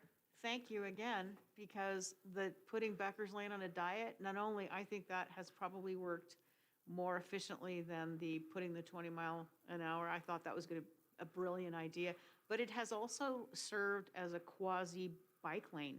People are using it as a bike lane, and I just, it's working. So I just want to I'm say glad thank you you brought while I've that. got I'm you glad here. you brought that up because that did free up a lot of room on the sides, and people are able to park there, and people have been using it as a bike lane. I thought it was pretty good, personally. The presentation before this, I was just thinking about this the whole time they were talking about it, what we did over there, but I think it's had some positive effects. So. And council, in checking with the memorandum, the recommended action is to approve the traffic calming program, and I suppose that does show the council's endorsing this and standing behind it. So it would seem appropriate that we entertain a motion to approve this. I move approval. I'll second. We have a motion, a second. Any further discussion? Okay, the motion is to approve the traffic calming program as presented. All in favor, say aye. Aye. Aye. Aye, and we have, okay, unanimous. I Well, think there has to be one change, though, in the motion. I'm sorry, but it does have to, the motion does have to read not as presented, but with the change that the deputy city administrator appoints. I'm sorry. Okay, And I'll make thank sure you. that takes place Okay. and the numbers get correct. And could I, We reloaded it back up and I apologize for that. could I just say one thing? Oh, yeah, please, Nancy. Yeah, I want to strongly encourage you to appoint the person from the transportation, or the Mobility and Parking Board, because they've got a much broader view than someone who might have a special interest. So Okay. I would almost have liked that to have been a requirement, but I can deal with it that it's not. But I just want to really encourage that. Thanks. Yes, and that's what we've talked about, to be honest with you, is doing exactly that. Great. Well, Jeff, thank you very much. Yes, sir. I know it's snowing outside, and I'm sure you've got either a long night or an early morning ahead of you. So. Well, I have some people in working right now moving snow for us, so it's going to be a long night, yes. Okay, we appreciate it. Absolutely. Pass Thank our you very thanks on to much. them as well. Thank you. Thank you. Okay. Well, we're to the Receiver Act on Council Correspondence item. So, anybody have anything? Julie?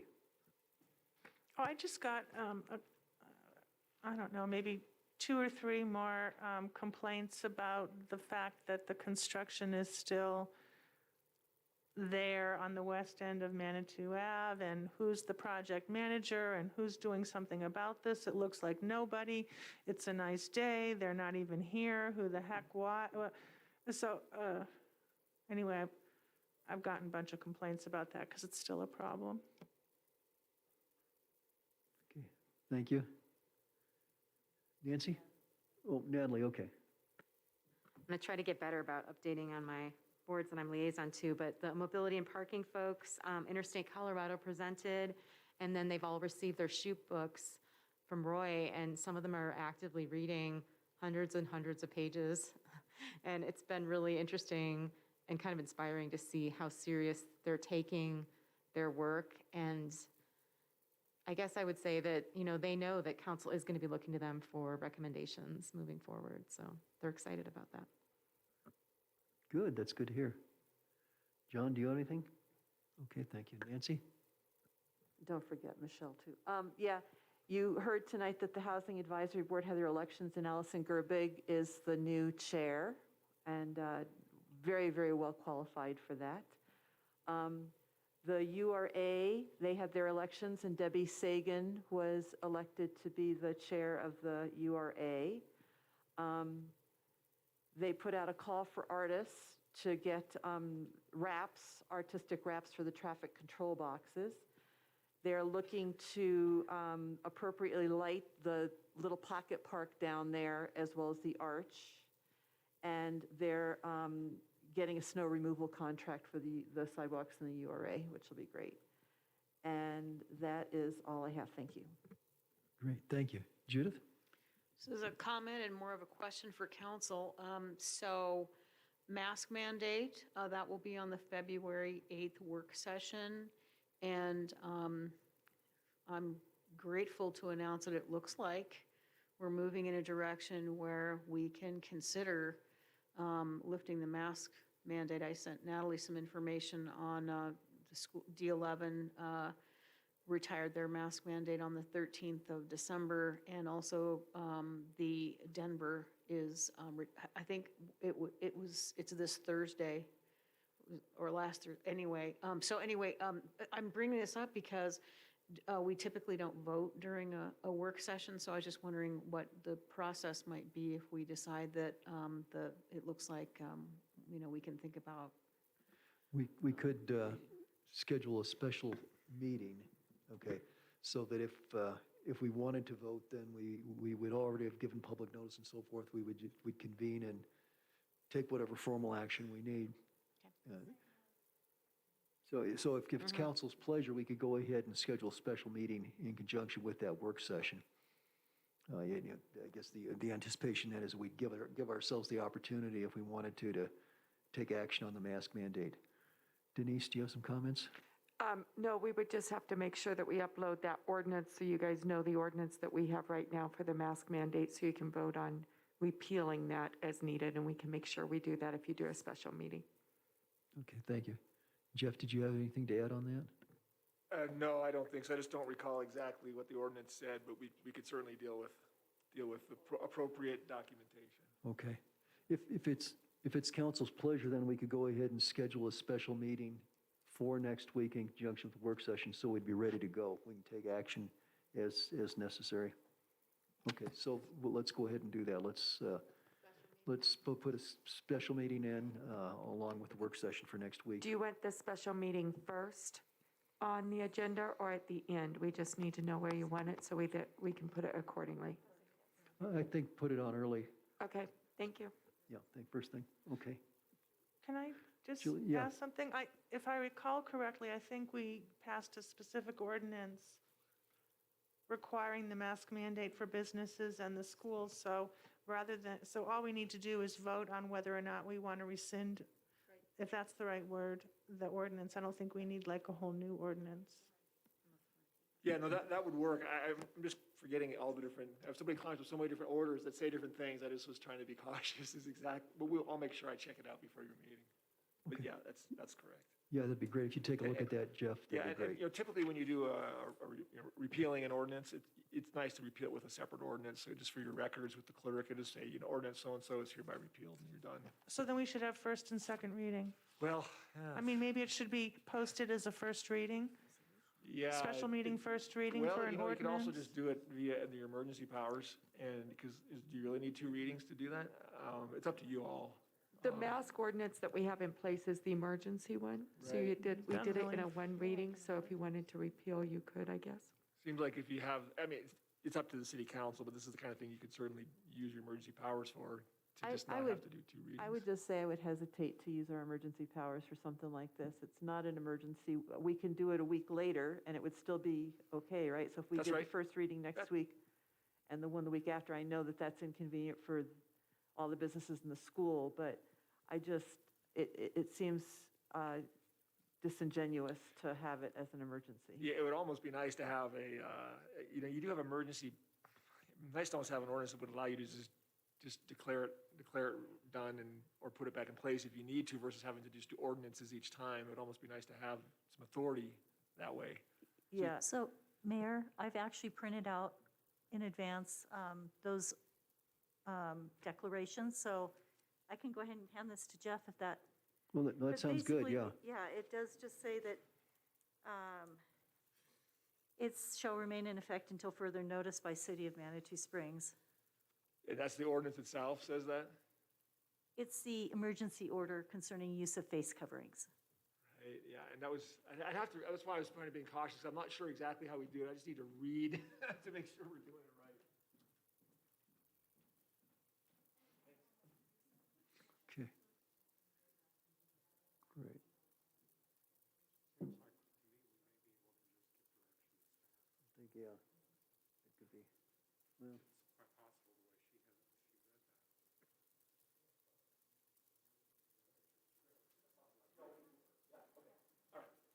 Okay, this is kind of why I was wondering if you had to do it the way we were talking about.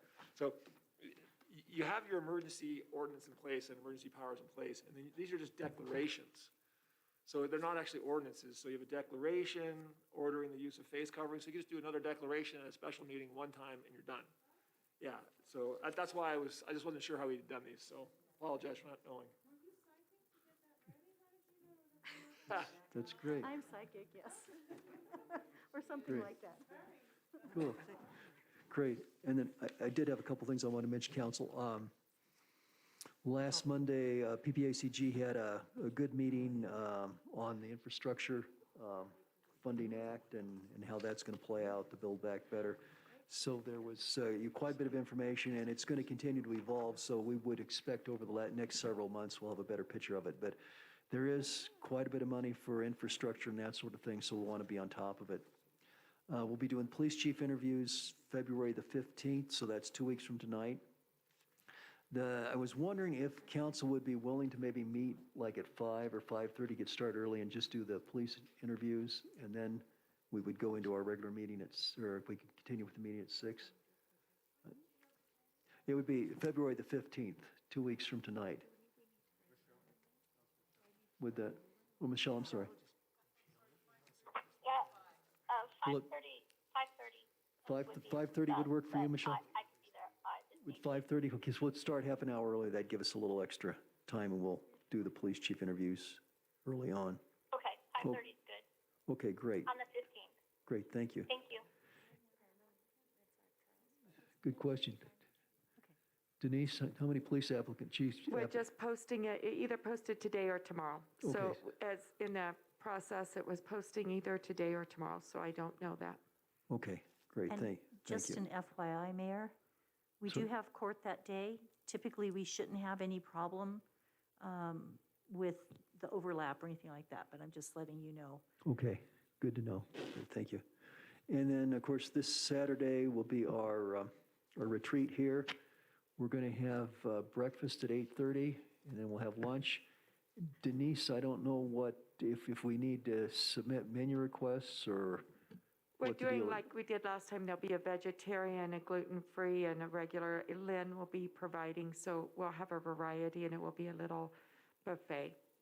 Okay, So if there's something you really need, just let us know, and we'll ask Lynn to meet that. Lynn from Sunwater, who does all so he'll be doing, and we've got him doing, we've told him vegetarian, gluten-free, and I think, so if you need something else, let us know. okay, great. Oh, and also Alex will be doing photos. He'll be doing a group photo, I suppose probably maybe some individual photos too. And that'll be around noon, I think, so. Okay, that's all I had. How about the city administrator report? Mayor, do we want to ask Michelle? Oh, I'm sorry. Michelle, do you have anything to report? I'm good. Yep, I have nothing to report. Thank you. Okay, thank you. We hope you get to feeling better. Thank you. Okay, we are still on track with the Stantec transit study, and we'll have that ready in a couple months. Also, still on track with the bar lot reservation system for the pilot, to get that started before summer. On the issue of the compost item that was brought up, I did go out there with code enforcement to look at the area, and I will say that the code is not very detailed on what composting is or is not, but it does state a latch with the door, and it does not have a latch with the door, so we did send a letter to the resident that we need a latch and a door on it. So at that point, but we will look at bringing something back to council on expanding that composting rule to be more bear and wildlife friendly. Great. Yeah, please, Nancy. Just, a latch and a door does nothing for wildlife that very easily gets over, so it needs to have some sort of a cover on it as well. Right, we just don't in the code have anything to really enforce that. That's our problem. Understood, Yeah, understood. but I'm that in just- the future, Yeah. one that we'll bring in, we'll look and research and get some advice from some experts on the best way to protect wildlife. So 100% agree with you. So, and then finally, the parking board brought up putting mobility in see-click fix. So if there's any mobility issues they see around town, they can put it in there, and then it will be brought back monthly to the parking board and mobility board to look into if there's a remedy for a problem in mobility in town. So that's all I have. Thank you. Thank you. Denise? Can I ask Roy? Oh, sure, yeah, quickie? shoot. Excuse me. I know this is lame to be asking you this, and I should know, but when there's someone illegally parked, either in front of your driveway or an RPP without a sticker, can you tell me what phone number, what are they supposed to do? What do you call? You call the Parking and Mobility Department, and there's a hotline right at the top of the website that goes right to the parking department. And when are they responsive? I'm there probably not 24 hours a No, day. pretty much a good rule of thumb is like 8 a.m. to 5 p.m. Monday through Friday? Yes. And So who do you call on the You weekend? can also text, and you can also leave a message, and they'll get it the next morning. And then some people have my personal text, and I'll answer anytime. So do we have, is that, do I understand correctly that I'm supposed to tell people who ask me this, we don't have anyone to call nights or weekends? Too bad. Or what should I say about nights and weekends? If it's serious, I mean, my number's in there, and people have called or text me at night, and then I'll work What's it out. your number, Roy? No, seriously, I'm going to be giving it out. Because I'm it's on telling the people, I website. don't know. And they were like, well, would But you I'm going find to change out? it after tonight, Yeah. so. Actually, 719-499-1642. And you're serious? You want me to give this out for nights and weekends? Well, they already do. People Oh, do. okay. Now they have to may want to let them know that, because I have a life outside of here, that it might take a little longer than, it might take a couple hours for me to look at it. But we don't have any other solution at this point. But I would say they need to look at as an emergency situation, and if it can wait, I would definitely appreciate they wait. But if they really need it because it's a problem and a safety and emergency issue, I never have a problem with a call. Okay, maybe that's something we can talk about on Saturday. Parking does take calls on weekends, so They do. So Just- on weekends, yeah. parking is available 8 to 5 also. It's only the evenings that we don't have full coverage. So parking, I would ask everybody to use the parking hotline. Yeah. And I had, And otherwise, if there's an emergency, the other thing you can do is call dispatch, and police will go out there. We will do those things too. yeah. And You I've know got the that- parking number I've offhand? got that parking hotline number if you want it. Parking, It's 719-301-8413. And that's 8 to 5, 7 days a week. Okay, Yeah, thank you so much. I've used that on the weekends. It was during the day, but it worked. And actually, I complained about something, and they said, okay, the guy's out on patrol, we'll have him swing by. So I think the response was probably on the order of 15 to 45 minutes, whatever it took for him to. Did they know you were the mayor, though? No, well, I don't know. I don't know. I don't remember. I'll tell everyone to say that they're the mayor or the mayor's wife. Take notes. I'd like to see how that plays out. Okay. That may mean that they take longer. No, I'm teasing. It might, yeah, it might. Well, Denise, what are you going to follow that with? We did the food drive today. Or the food distribution. It was a wonderful one. I think it was the busiest one we've had yet, which is good. We're providing food to people that are needing it at this time. The next one is February 15th. I sent you guys the email about when the next vaccination clinic is, so you have that. The annual report for the city and the fire were both distributed today, so you got both in your email, which talks a lot about it. The other thing on our website is the Peak Alert program, and I would encourage everybody to get on our website. It's right on the front page. Sign up. It allows anybody to get a text message or be notified in case of an emergency in our area. So please encourage people to get on, go in there. I've done it. It doesn't take much time. It's pretty quick, and you can get signed up for emergencies. City Hall, February 3rd, we'll be having the UC Denver students coming down and presenting options and opportunities for here. That will be in person in here at Memorial Hall, so that's February 3rd, and then it will be on Zoom on February 17th. The chamber is looking at putting a new sign in, so they're going to be presenting a couple of ideas for signs to planning to see what that might look like. So we'll see what those did. They got a grant for a new sign, so we'll be looking at that. I believe that's all I have. Nancy? Julie has something as well. Julie and then Nancy. Oh, I was just going to say, the February meeting, is that a repeat of what we already heard, or is it some new development? It's pretty much what you heard with a few more, because you asked us to go back to staff, right? So they incorporated some of that, went through, then once we do all of that, they'll come back to you to say, do you want to look at this? Do you not? Whatever that may be, give you direction. So there are a few new ideas after staff's perspectives. So yeah, there's a few different ideas. Thank you. Great. Nancy? Yeah, sorry. One of the things that, I think the only thing that stuck on the marijuana issue initiative was the transparency issue of how marijuana money was spent. And I know Becca had sent a really good response on that to at least one of my constituents, and it was very much appreciated. And it's just too much to put that into a Facebook post for folks. So if possible, I think the community would really appreciate hearing about that whole transparency thing, because it's very frustrating for that was one of the most frustrating issues through that whole thing. Secondly, there was a big kerfuffle a day or two ago about dogs left in cars at Hiawatha Gardens, and there was assertions that the police wouldn't help and that they said don't even bother going to Humane Society because they're not going to do anything either.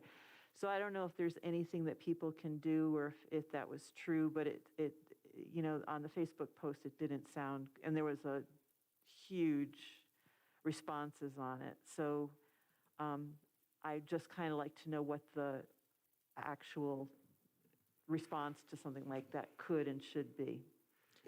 And the dogs were in there for hours. Someone checked on it, and it wasn't a hot day. I mean, but there was no water in the car, so. Yeah, I did see the Humane Society over the weekend here in various places. So I know they were in town. I think the most important thing is to call the Humane Society, and they're the ones who manage that for us. We pay them.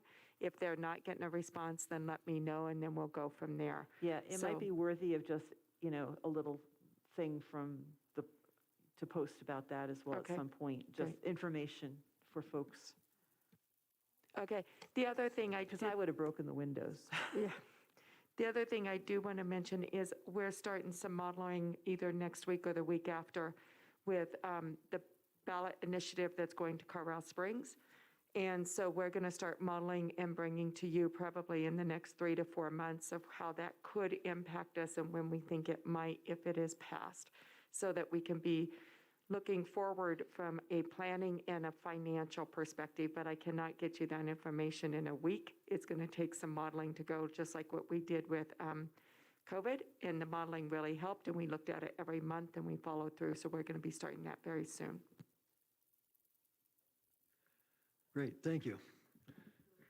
Oh, Julie? Oh, may I ask if Alex, because that was a good idea about the social media, if Alex could also post a notice that 7 days a week, 8 to 5, this phone number you gave us? I don't think we should post Roy's cell phone. But that would be good, because a lot of people, including myself, didn't know. So thank you. Okay, if there's nothing else, I would entertain a motion to adjourn. So moved. Motion a second. All in favor say aye. Aye. Aye. Aye. Okay, you can take the night off, Michelle. Thanks, everybody. Bye. I'll see you Saturday. Hey, I will. Thank you, Michelle. Hey. You're a trooper.